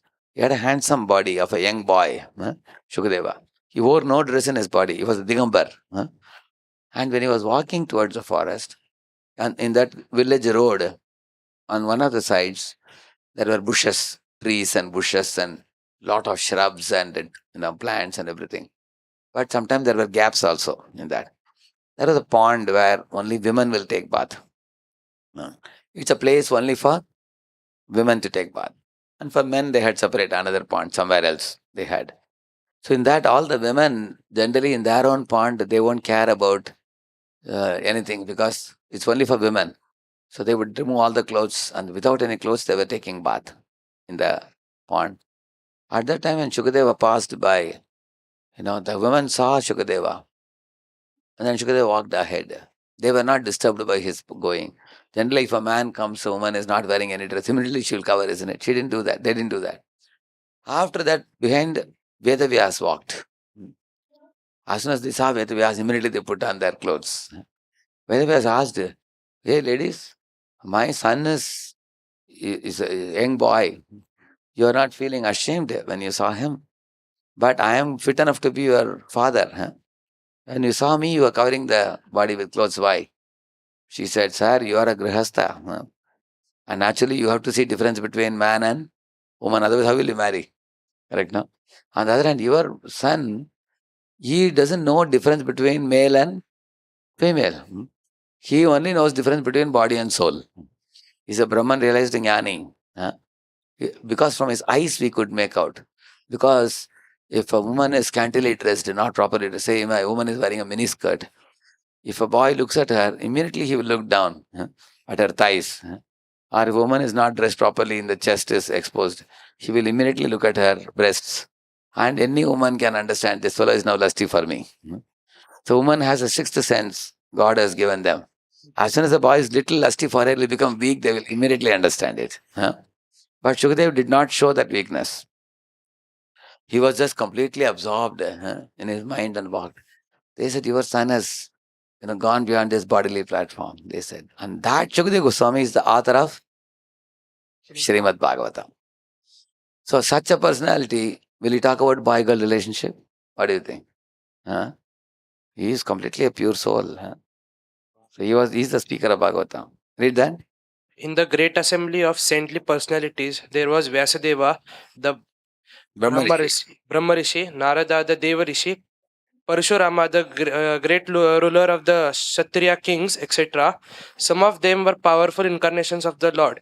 Shukdev Goswami was not known as a Brahma Rishi, Raja Rishi, or Deva Rishi, nor was he an incarnation like Narada, Vyasa, or Parashurama, and yet he excelled them in respects paid. When he walked towards that place where Parikshit was sitting in the bank of the river, everybody got up. Who is his guru? Shukadeva's guru. Who? Vyasdev. And who is Vyasdev's guru? And they were all present. You will see in the assembly, see Narada sitting with this thing, Veena. And next to Narada, who is sitting? Where they are sitting, blue color. So they were sitting and hearing. Such an exalted personality. That means Shukadeva was a 16-year-old boy. They all are attracted to hearing from him. So can such a person speak ordinary subject matter? So therefore, and he is speaking about the Radha Krishna Leela in the Bhagavatam 10th canto. Read it quickly. Lord Chaitanya experienced deep loving emotions for Sri Krishna in the mood of Radharani. Yeah.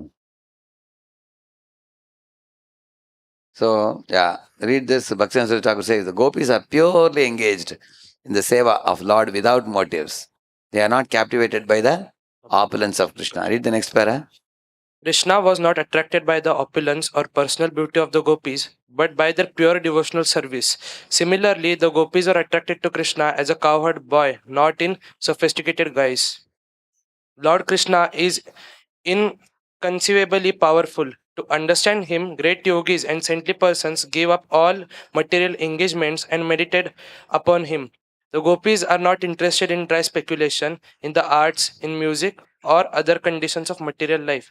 They are bereft of all understanding of material enjoyment and renunciation. Neither did the gopis want to enjoy material enjoyment, nor were they interested in renunciation. They were only interested in devotion to Krishna. He's saying, Their only desire is to see Krishna return and enjoy spiritual transcendental pastimes with them. The gopis want him simply to stay in Vrindavana so that they can render service unto him for his pleasure. There is not even a tinge of personal sense gratification. How many of you heard the story? Once Krishna wanted to show the level of the gopis to Narada. So he told Narada that I am feeling a headache. Huh? Can you please get the dust off my devotees? Huh?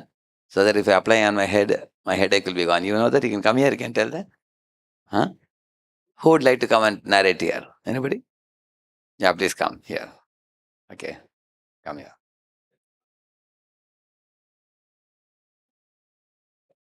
I can please them. So once Supreme Personality of Godhead was speaking with Narada, and he said, "I have one special kind of headache.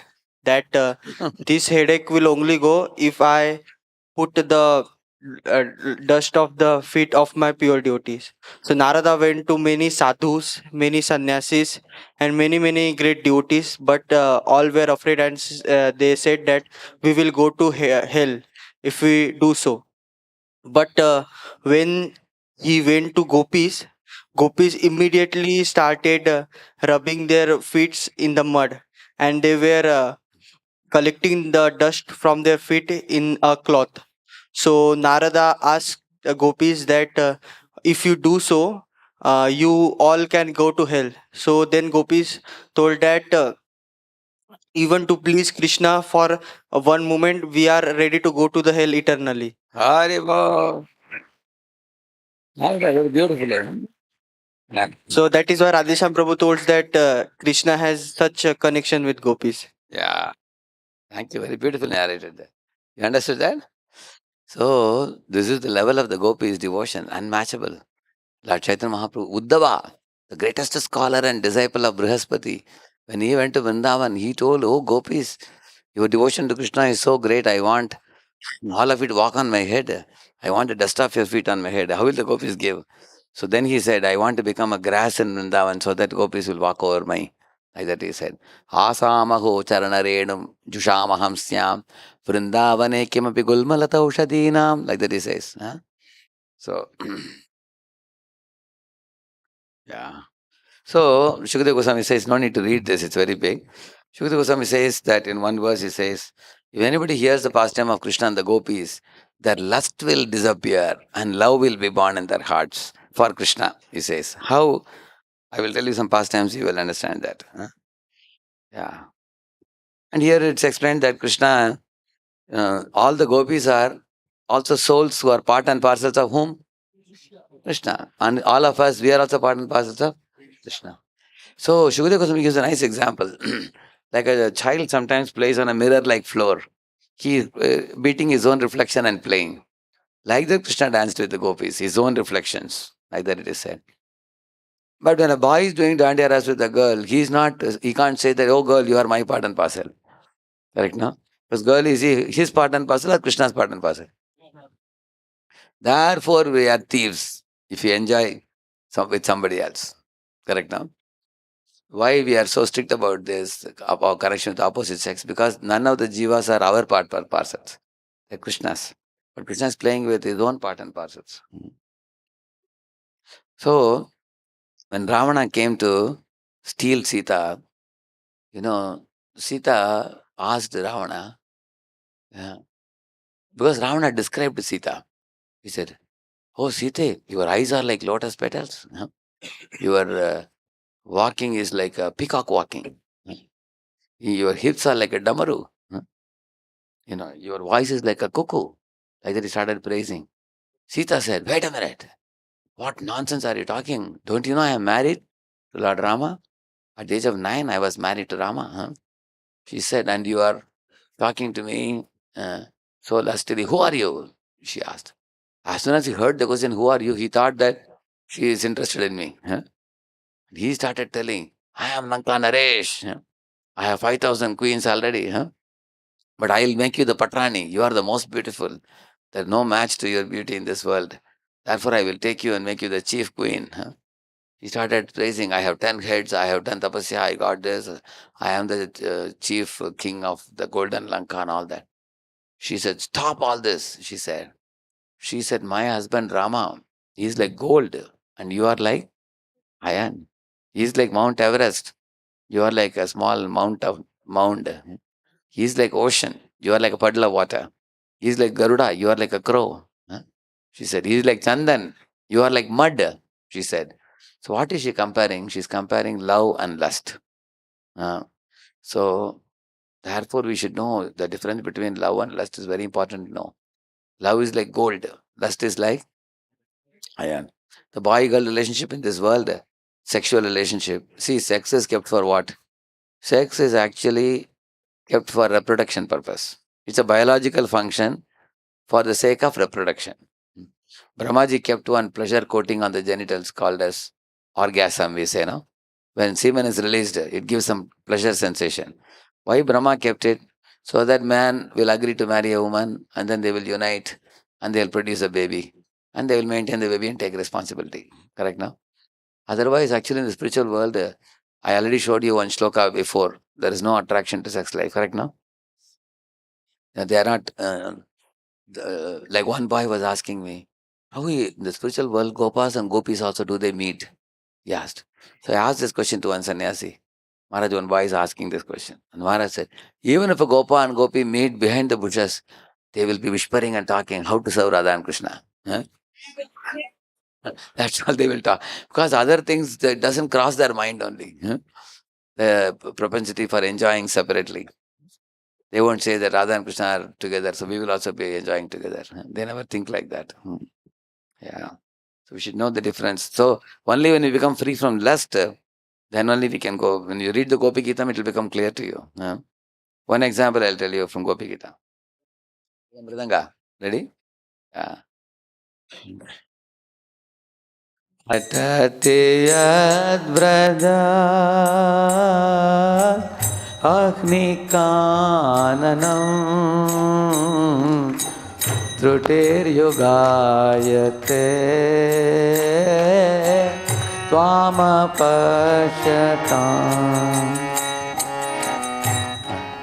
कुटिलकुन्तलं श्रीमुखं तते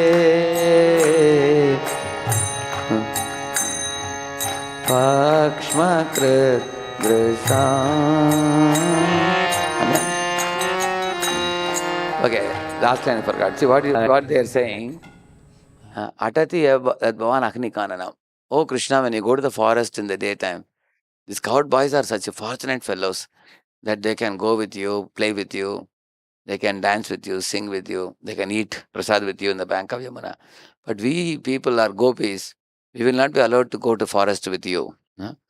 So blessed are the covered boys, but we can't do that. So what we will do, we gopis will sit together and meditate on where you will be in the forest and what you will be doing. They are meditating on Krishna. Now Krishna must be 11 o'clock, he'll be there. And 1 o'clock he'll be taking lunch with friends. Now they may be playing in the Govardhan. So the gopis would always be thinking, meditating like this. So in the evening when Krishna would come, the gopis would bring arti plates. And that is an opportunity for them to see Krishna returning.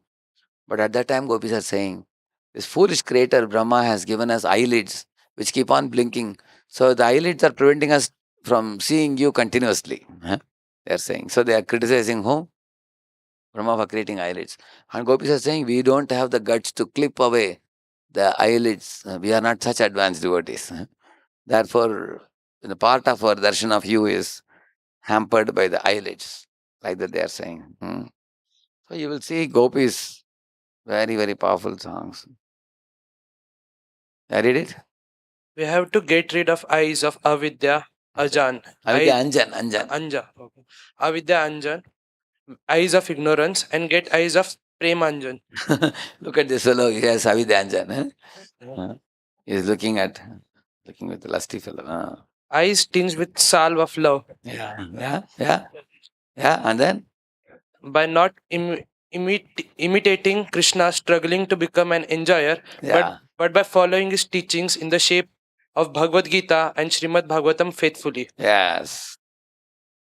Then, whenever Guru and Krishna are pleased with our devotional service, we will get the eyes and heart to understand this pastime. Yeah. That is Haridas Thakur, you see. He had Premanjan. Premanjana Churita Bhakti Vilochanena Santa Sadaiva Hridayeshu Vilokayanti. How many of you know this pastime, Haridas Thakur and prostitute? You know the pastime? Half of them don't know, it seems. Okay, how many of you haven't heard it? You can honestly raise your hand. Okay. So who can tell that briefly here? You can come and stand here and you can tell. I can come. Give the mic to him. Very important pastime. Hare Krishna. Once Haridas Thakur was he used to chant evening. He was chanting continuously, the chanting Hare Krishna Mahamantra, and then someone sends a prostitute to his home. An envious man called Ramachandra Khan. Yes, He wanted to spoil the good name of Haridas Thakur. Haridas Thakur. So he sent Haridas Thakur to exploit herself. So then what happened? Haridas Thakur told her that, okay, I'll enjoy with you. You can sit until I chant. My chanting rounds finish. Okay, she sat for 3 days. He One said day, that 2 days, 3 after days. I finish my chanting, then I will talk to you. Yes. And then I can fulfill your desires. He didn't say I will enjoy with you. He said, I can fulfill your desires. I don't know what is your desire with which you have come, but I can only talk to you after I complete my Rounds. yeah, correct. So after that, one day she sits and the whole night Prabhuji was Haridas Thakur chanting, and she slept there only. And similarly, she comes second day, third She day. didn't sleep. She was also sitting and hearing. Hearing, Hearing the holy name. She was also hearing. Hearing the holy name. And once what happened, by hearing the holy name, she also became a devotee. After how many days? After 7 days. 3 days. 3 days. Yeah. 3 days she becomes So holy. actually, second day, first day night, she heard early morning sun rose, so she went away. Second day night also it happened like that. And third day night when she was hearing, and she was saying, my Lord, this fellow has so much taste for chanting holy name. And although I am a beautiful prostitute, everybody is mad after me, but he is not attracted to me. And she was wondering, let me also find out what is this chanting. So she started hearing attentively. Hare Krishna, Hare Krishna, Krishna Krishna, Hare Hare, Hare Ram, Ram Ram, Hare Hare. And then when she was hearing, she got purified. And next day morning, she started saying, oh Lord Hari, oh Lord Hari. She started crying. And when the sun rose, she fell at the feet of Haridas Thakur and said, oh Thakurji, actually, what she said. I just surrender to you, and I'll also start chanting. I'll also become devotee, and I'll also follow all the principles. And this man sent me, so please forgive me, and I don't want to offend you. I'll become a devotee and I'll surrender to you. That's it. And then Haridas Thakur said, I will not live in this village anymore. I'm going away. But you chant 3 lakh names every day, and you give away all your wealth to the Brahmins, and you lead a pure life. That place is called Benapol in Bangladesh. I went to the place in our trip to Bangladesh.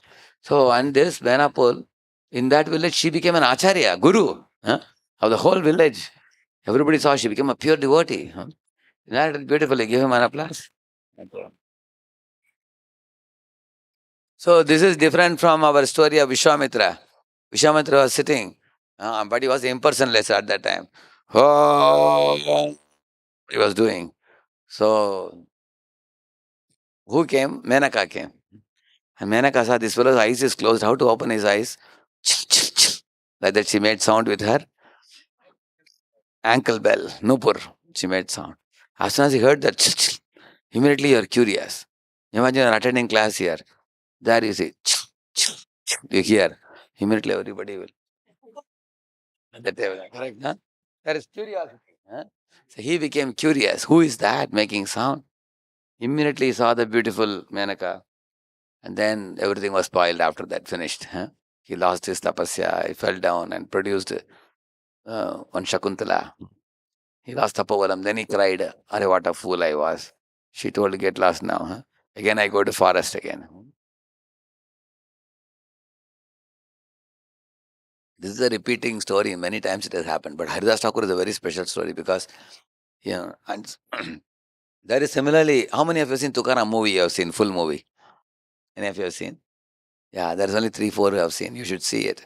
In that movie, there is a similar pastime.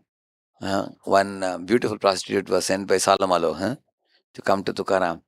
She came to Tukaram and said, Tukaramji, your songs are so beautiful. I am mad after your songs.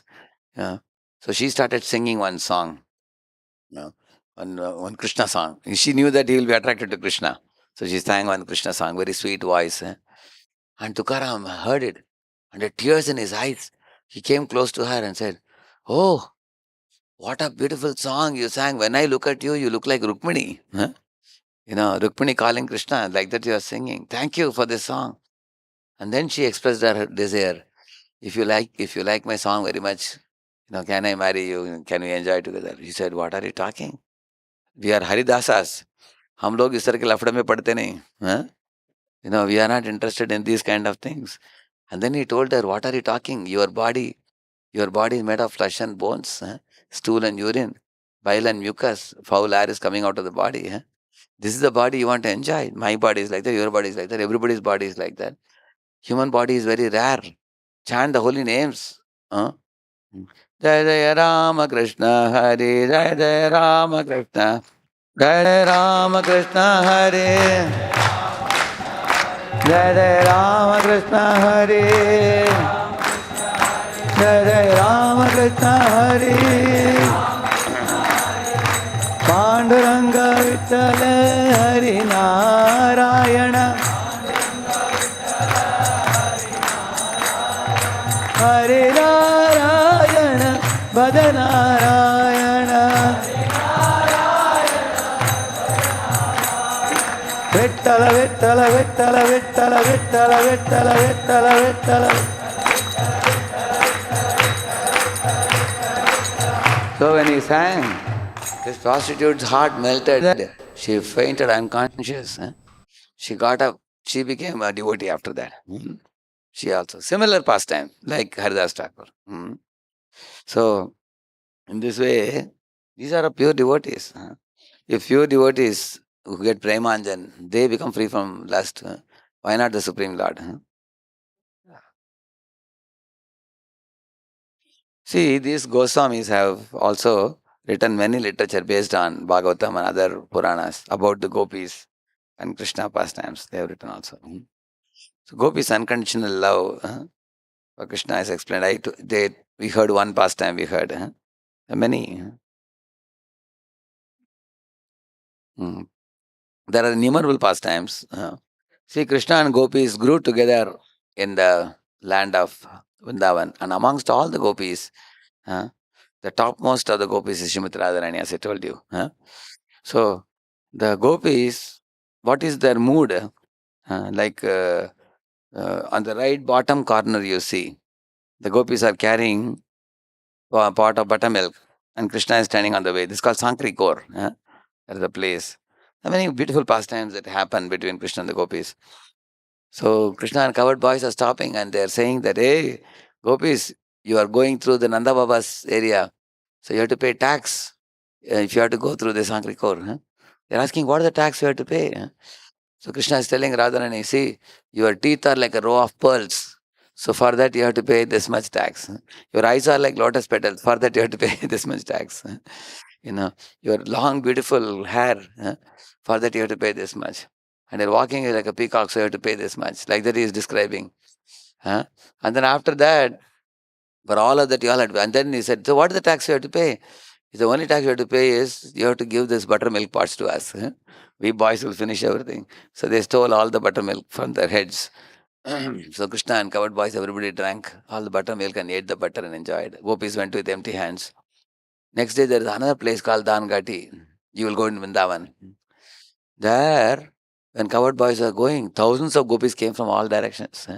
They caught all the covered boys. And they tied their shikas to the trees. And all the boys are screaming. And the gopis told, "Now you fellows cannot escape unless you pay tax." They asked, "What is the tax we have to pay?" "You bring your Krishna here." So then Krishna was brought. So they dressed Krishna like Radharani. And Radharani was dressed like Krishna.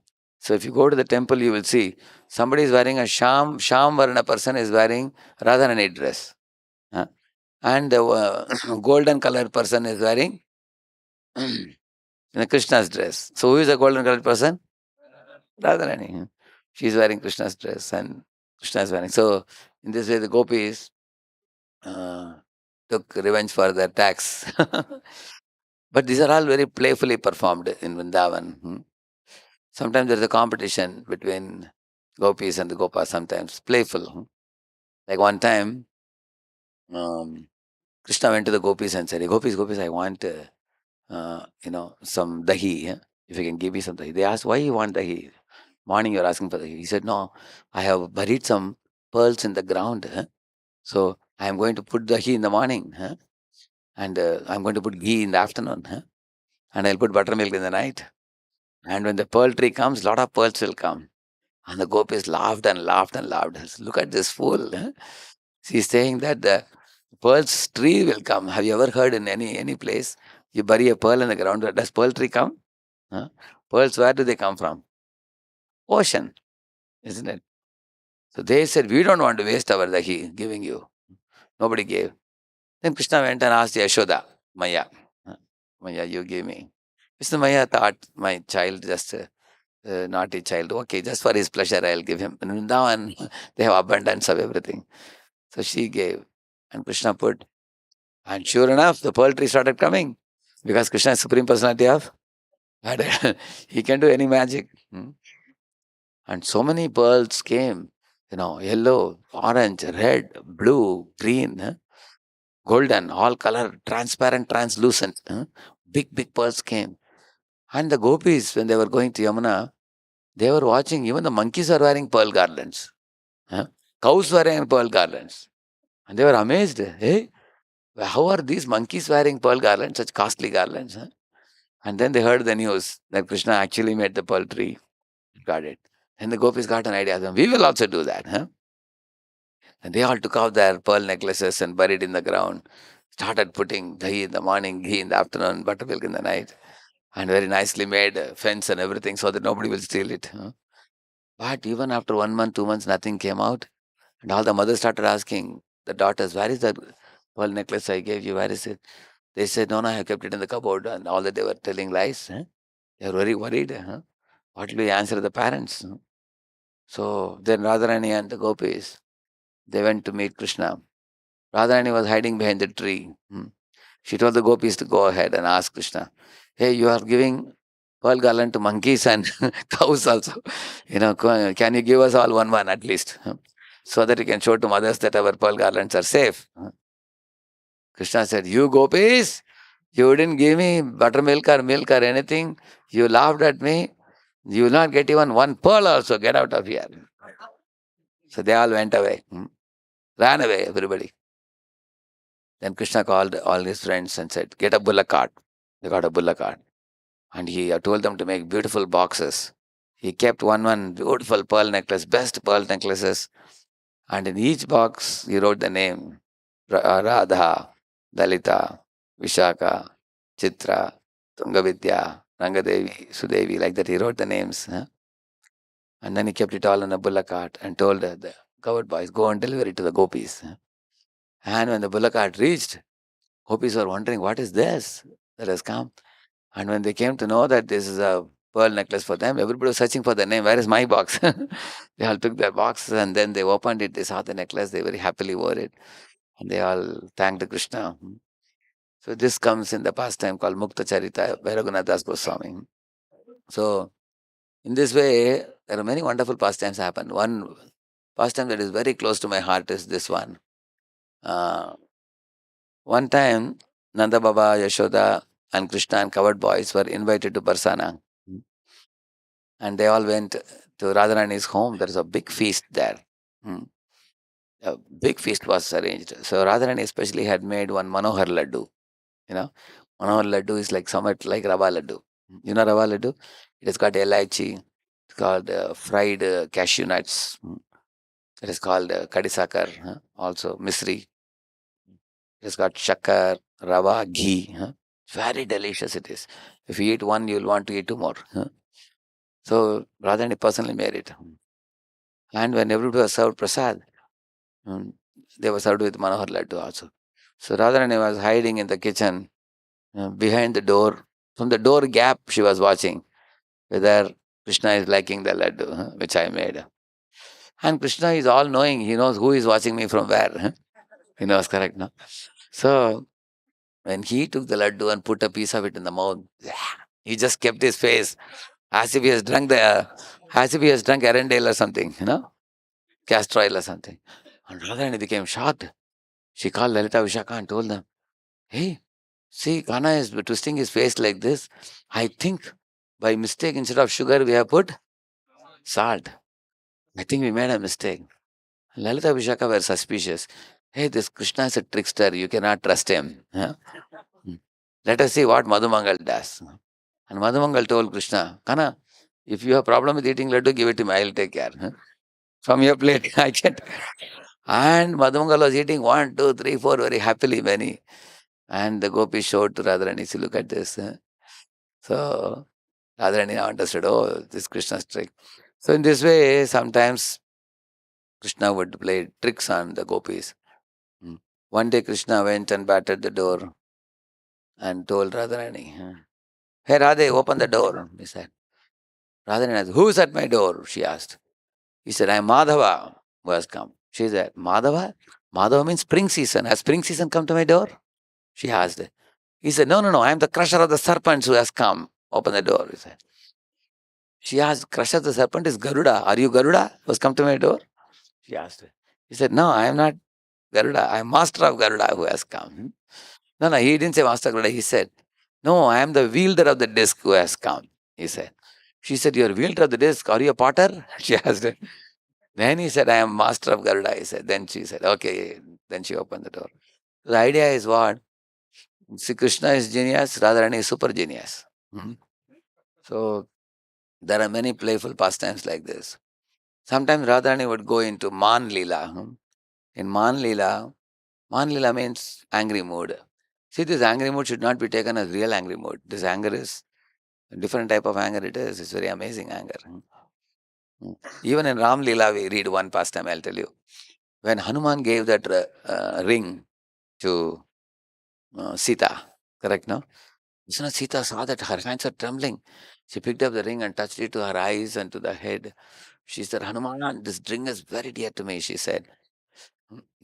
And Hanuman wondered, what is so special about it? She said, one day when I was in Ayodhya with Ram in the same palace, somehow I was having some tussle with Ram.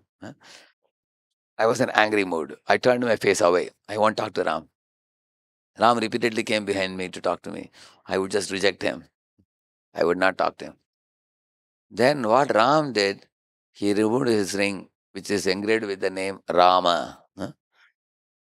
And he put it in this corner. And then he was searching in that corner. And he was saying, did somebody saw my ring? It's missing, like that Ram was saying. And Sita was seeing it. And Sita was wondering, see, look at this fellow. He's putting the ring here and searching there. Actually, it's not that Ram did not know. Ram purposely was playing a joke. Then Sita picked up the ring and said, why are you searching there? The ring is here. She said. He asked, where is it? Then she showed the ring. At the time, Sita Ram's eyes met with each other. And that was the end of their Man Leela. Then Ram took the ring from her. She said, this is the ring which united me and Ram, she said. Therefore, it's very dear to me. It's as good as Ram for me, she said. In the same manner, one day, Krishna told Radharani, I want to learn. And I want to learn the Sarigama Padanisa from you. See, when you learn music, you start with Sarigama Padanisa Sani Dapa Magarisa. Then afterwards, you are supposed to go for more complicated steps, right? Sazaririga, sariga, sazaririga, gamma, ririga, gamma, rigama, ririga, gamma, papa, like that. So when Radharani was singing, every time Krishna will commit mistake. She would tell her, not like this, like this. And then Krishna would again commit mistake. Then Radharani said, hey, now I understood. You have not come to learn Sarigama. You are more interested in watching me. She said. So she became angry. She said, I am not teaching this anymore. She turned her face away. So at that time, Krishna was begging her to give up her anger. She told Lalita and Vishaka, see, look at this fellow. I am not going to talk to him anymore. She said, anything that is blue, I don't want to see, she said. So even when Lalita Vishaka were wearing blue dress, she said, "You're wearing blue dress?" Like that. So then they said, "Look at the sky." She saw a blue sky. Like that. Krishna thought what to do. And then Krishna thought of a trick.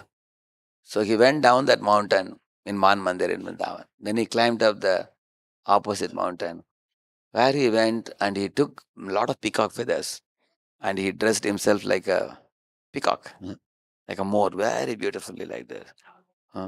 And they started dancing. So at that time, clouds came in the sky. It was drizzling also in the evening time, very beautiful sight. And the gopis accidentally got to see. And they said, "Hey, look at that peacock, how beautifully it is dancing.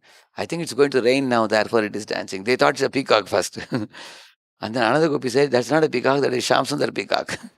Huh? It is Krishna only who was dancing. Everybody was watching. Gopis were all talking about it. And Radharani was the only one not watching. So she was also very curious. But she thought, if I watch, then Krishna will say, "Hey, now you are looking at me," he will say. With great difficulty, she resisted herself. She couldn't resist.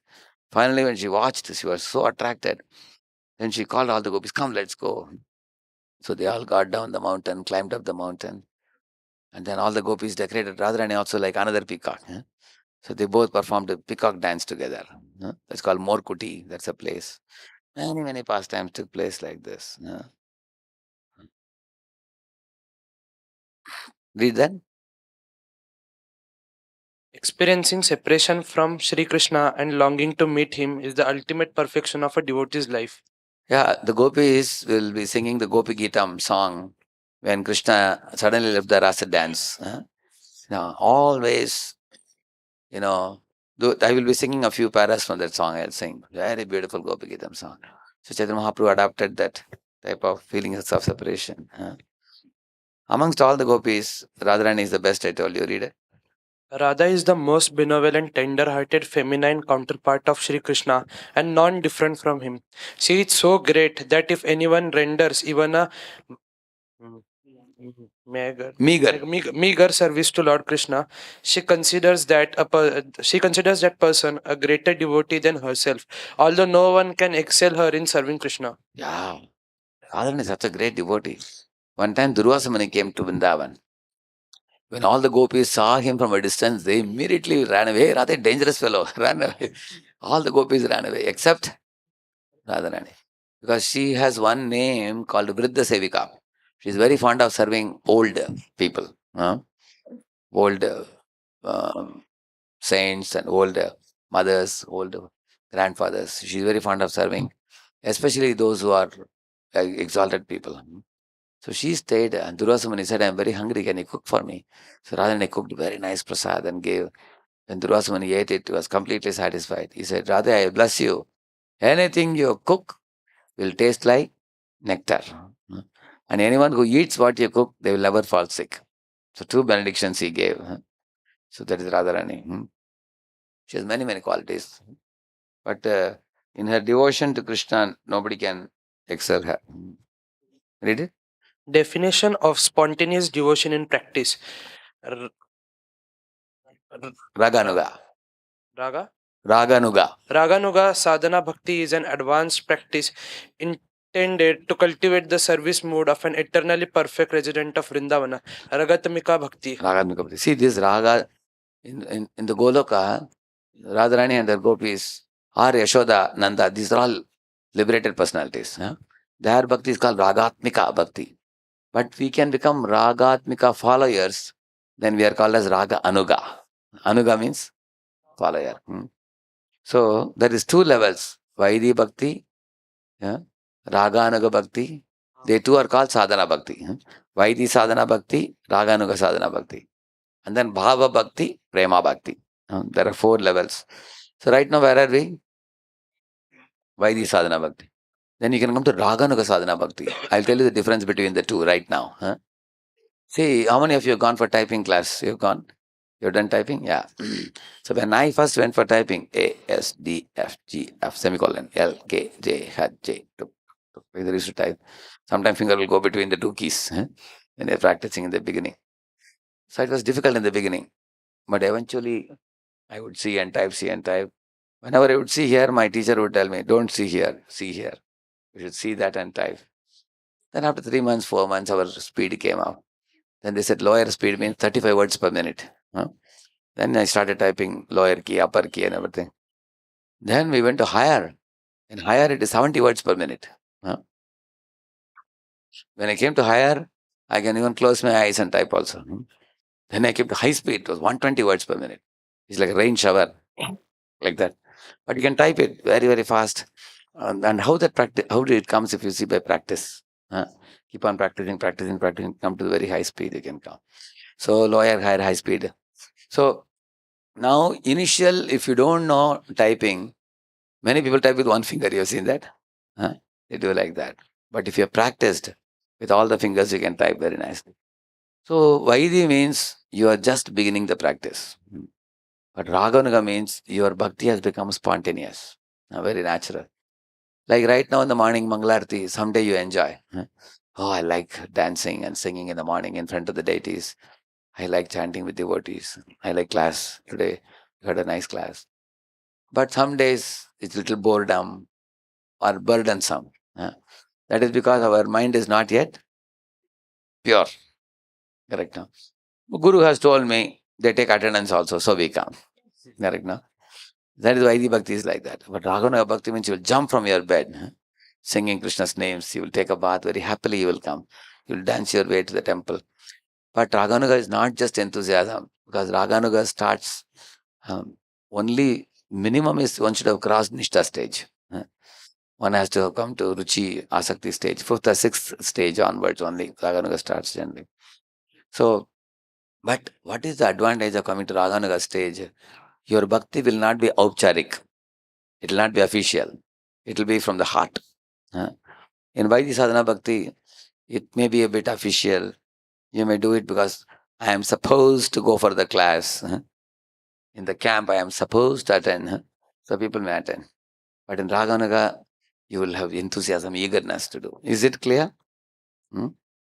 Like if you see, how many of you have done coconut tree climbing? There are 2, 3, yeah. Few of them know. Yeah, in village, they will tie a rope to your leg, and they will push your buttocks in the beginning. Give you a push, and after giving that push, 1 or 2 steps they'll allow you to push you. After that, you are supposed to climb on your own. Like I told you, priming. Correct, no? Initially, Guru will give you a push in Vaidhi Sadhana Bhakti. Then when you come to Raganuga, then you really take high speed. You take. Yeah.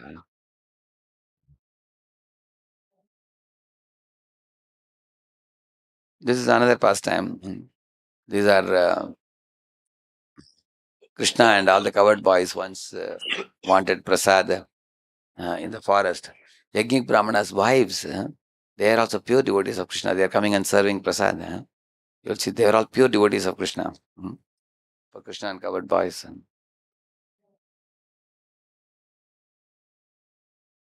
See, these are the 9 steps.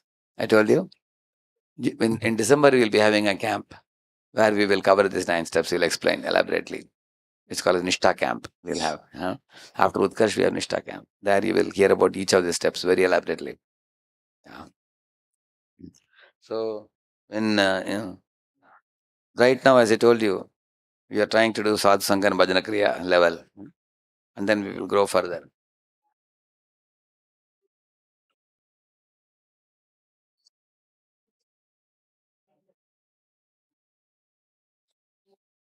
So, I will tell you briefly about each of this. Shraddha means faith in Bhakti scriptures. Hmm? Hmm.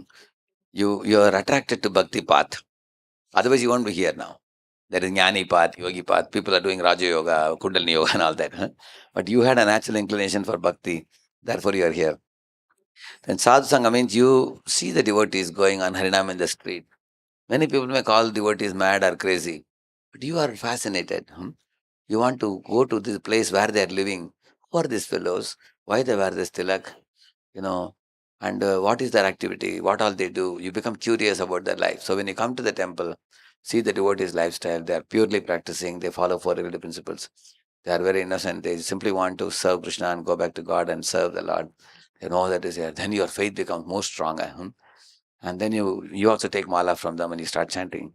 You hear their classes regularly. Come to bhajan kriya. Then all the bad activities go far away. Anartha nivritti. Stop drinking, smoking, and everything, and also give up all bad habits. And then you come to a stage of nishtha where you become deep rooted in your faith. And then the ruchi starts coming, where you develop a deep taste for hearing Krishna Katha and for performing devotional service. In ruchi stage, you have attraction for bhakti yoga services, whereas in asakti stage, you develop attraction to the personality of Krishna. Krishna as a person, Krishna's beauty, Krishna's pastimes. Asakti is the first stage where you see Krishna eye to eye. Glimpses of Krishna you will see. And then in the bhava stage, when we come, waves of devotion arise in our heart, and tears well up in the eyes, hair stands on end, body trembles in ecstasy. One is able to see Krishna appearing and disappearing.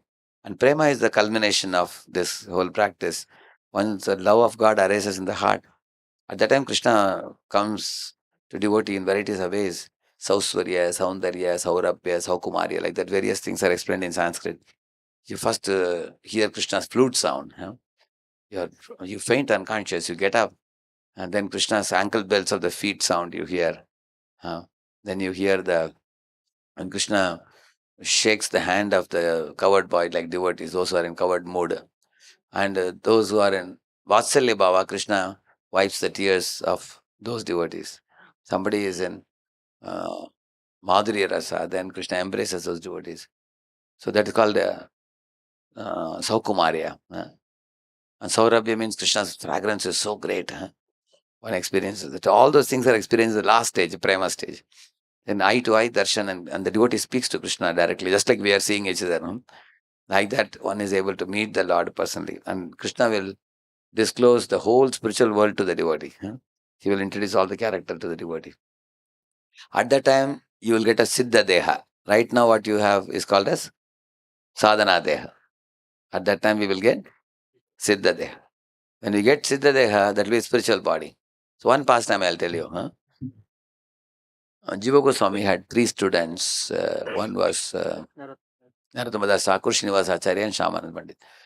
So, Shamanand Pandit's earlier name was Dukhi Krishna Das. He is a disciple of Hridaya Chaitanya, who was put under the training program of Jiva Goswami. These are three disciples of three different gurus, but they were put under training for Jiva Goswami in Vrindavan. So one day Jiva Goswami gave him a seva. Go to the seva kunj and sweep the floor in seva kunj. I don't know how many of you heard about seva kunj in Vrindavan. It's a place where Radha, Krishna and gopis, they do dance in the night. It's a very famous place in Vrindavan. All the monkeys and everybody will vacate the place after 6 o'clock in the evening. You will not find one of them there. Daytime, all the monkeys will be there, you will see.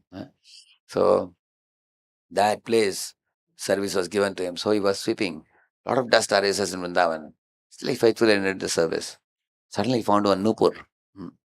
So, he picked up the Nupur and thought, whose Nupur is this? And sure enough, next day, one young girl came and asked him, did you see one ankle bell here?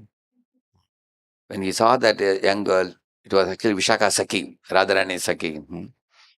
This girl was beautiful, but she was not disclosing her spiritual form. She came like a simple girl. He said, yes, I got an upper, I have it. She asked, can you give it to me? I'll give it to my Swamini, she said. He said, can you take me to Swamini? I will give it to her, he said. So then Vishaka Saki led him to a tree. Under the tree, Radharani appeared in her spiritual effulgent form as a Kishori. Beautiful form of Srimati Radharani, just like you see Radha Vrindavan Chandra. Radharani, you see, like that she appeared in the spiritual form. And Shamananda Pandit saw suddenly his body had changed into gopi form. Because he got what Deha? Siddha Deha he got. From Sadhana Deha he got a Siddha Deha. He was amazed and he offered obeisances to Radharani. Radharani he gave it to her. She took the Nupur and put on his forehead. Yes, the tilak she put with that. And she told her, Dukhi Krishnadas, because you gave me happiness, my name is Shyama, and you gave Ananda to Shyama. So your name will be henceforth Shyamananda. See, this is the picture. So she put a tilak and she blessed him, and he came to be called as Shyamananda Pandit. And then Radharani vanished. And all the gopis also vanished after that. Uh, so then this way Shyamananda Pandit, he was in this body, but he could get access to that spiritual body also. So Goswamis also have their sadhana deha and siddha deha also. They're all Rati Manjari, Vilas Manjari, like that. They're all gopis. So what about all of us? What is our form? At this moment, we are so much covered by ignorance, and we are thinking, I am this body which I see in the mirror, correct? No? Yeah. I am fair, I am black, I am tall, I am short, I am handsome. I am a boy, I am an engineer. Aham engineer osmi, aham doctor osmi. You're thinking like that, huh? But when you chant Hare Krishna, our upadhis will be cleansed, become purer and purer and purer. A stage will come when we can come to the point when we will awaken the bhava, and then the prema eventually. So, so this is a pastime I was telling, that pearl pastime. This is a Markuti pastime, correct? I told you, see, they both are dancing beautifully. Temple also is there. If you go in the Pradakshina Marg, you will find Radha Krishna dancing. You will see that. So, recite this verse. Vikriditam Rajavadu Viridam cha Vishnoh Shraddhanvito Nushrunayat Atavarnayetyah Bhaktim Param Bhagavati Pratilabhya Kamam Hridrogamashvapahinoti Achirena Dhiraha. So this verse, what it means, Vikridita means playful pastimes of Krishna, which he performed with the gopis, with Vrajavadus. He performed. Idam cha Vishnu word is used, see there. Why word is Vishnu is used? Don't think Krishna is an ordinary boy. He is actually Sakshat Vishnu, which means he is a very mighty, powerful, supreme Lord he is. And you have to Shraddhan with the Anushunaya. You should hear these pastimes with great transcendental faith. Ata Varniyadya. Or you have to Varnan. You have to describe it with great transcendental faith. If you do that, Bhaktim Param Bhagavati Pratilabhya Kama. Initially there is only lust in our heart. Then Bhakti will enter our heart. And then lust will be kicked out by Bhakti. Only Bhakti will remain. Like that he says. That means even when lust is present in your heart, still Bhakti can enter. If you hear these pastimes from Bhagavatam. Hridrogam, the heart disease of lust, apahinoti, it will be destroyed. And the hearer will become dhira purusha. He will become a sober, saintly, pure devotee. Very amazing, no? In this world, if you hear some boy-girl relationship, immediately you become putrefied.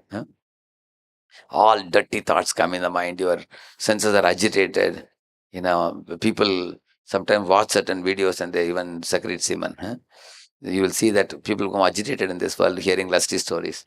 Whereas the gopis and Krishna stories, when one hears, one's heart will become purified of lust, he says. So, please write this. Radha Krishna Eka Atma Duyi Deha Dhari Anyonye Vilasa Rasa Aswadana Kari. See, Radha and Krishna are one and the same, but they assumed two bodies. Thus, they come together like this and enjoy, and they're tasting the mellows of love, pure love. So, and devotees sing in Vrindavan. Jaya Radhe, Jaya Radhe, Radhe, Jaya Radhe, Jaya Shri Radhe, Jaya Radhe, Jaya Radhe. Radhe Jaya Shri Radhe. Jaya Krishna, Jaya Krishna, Krishna, Jaya Krishna, Jaya Shri Krishna. Jaya Krishna, Jaya Krishna, Krishna, Jaya Krishna, Jaya Shri Krishna. So, Radha and Krishna, they are the central figures of Vrindavan for everyone's This is Kaviraj Goswami's beautiful Radhikashtakam we are going to sing now. This will give you an idea about Radharani. So two things are yet pending. One thing is about Radharani and about Rasa dance glory. So these two things, if we speak, then we will conclude this pastime. Is the juice ready? You all can take juice and come back, then we will sing this. Huh? You take 5, 6 minutes, finish and come.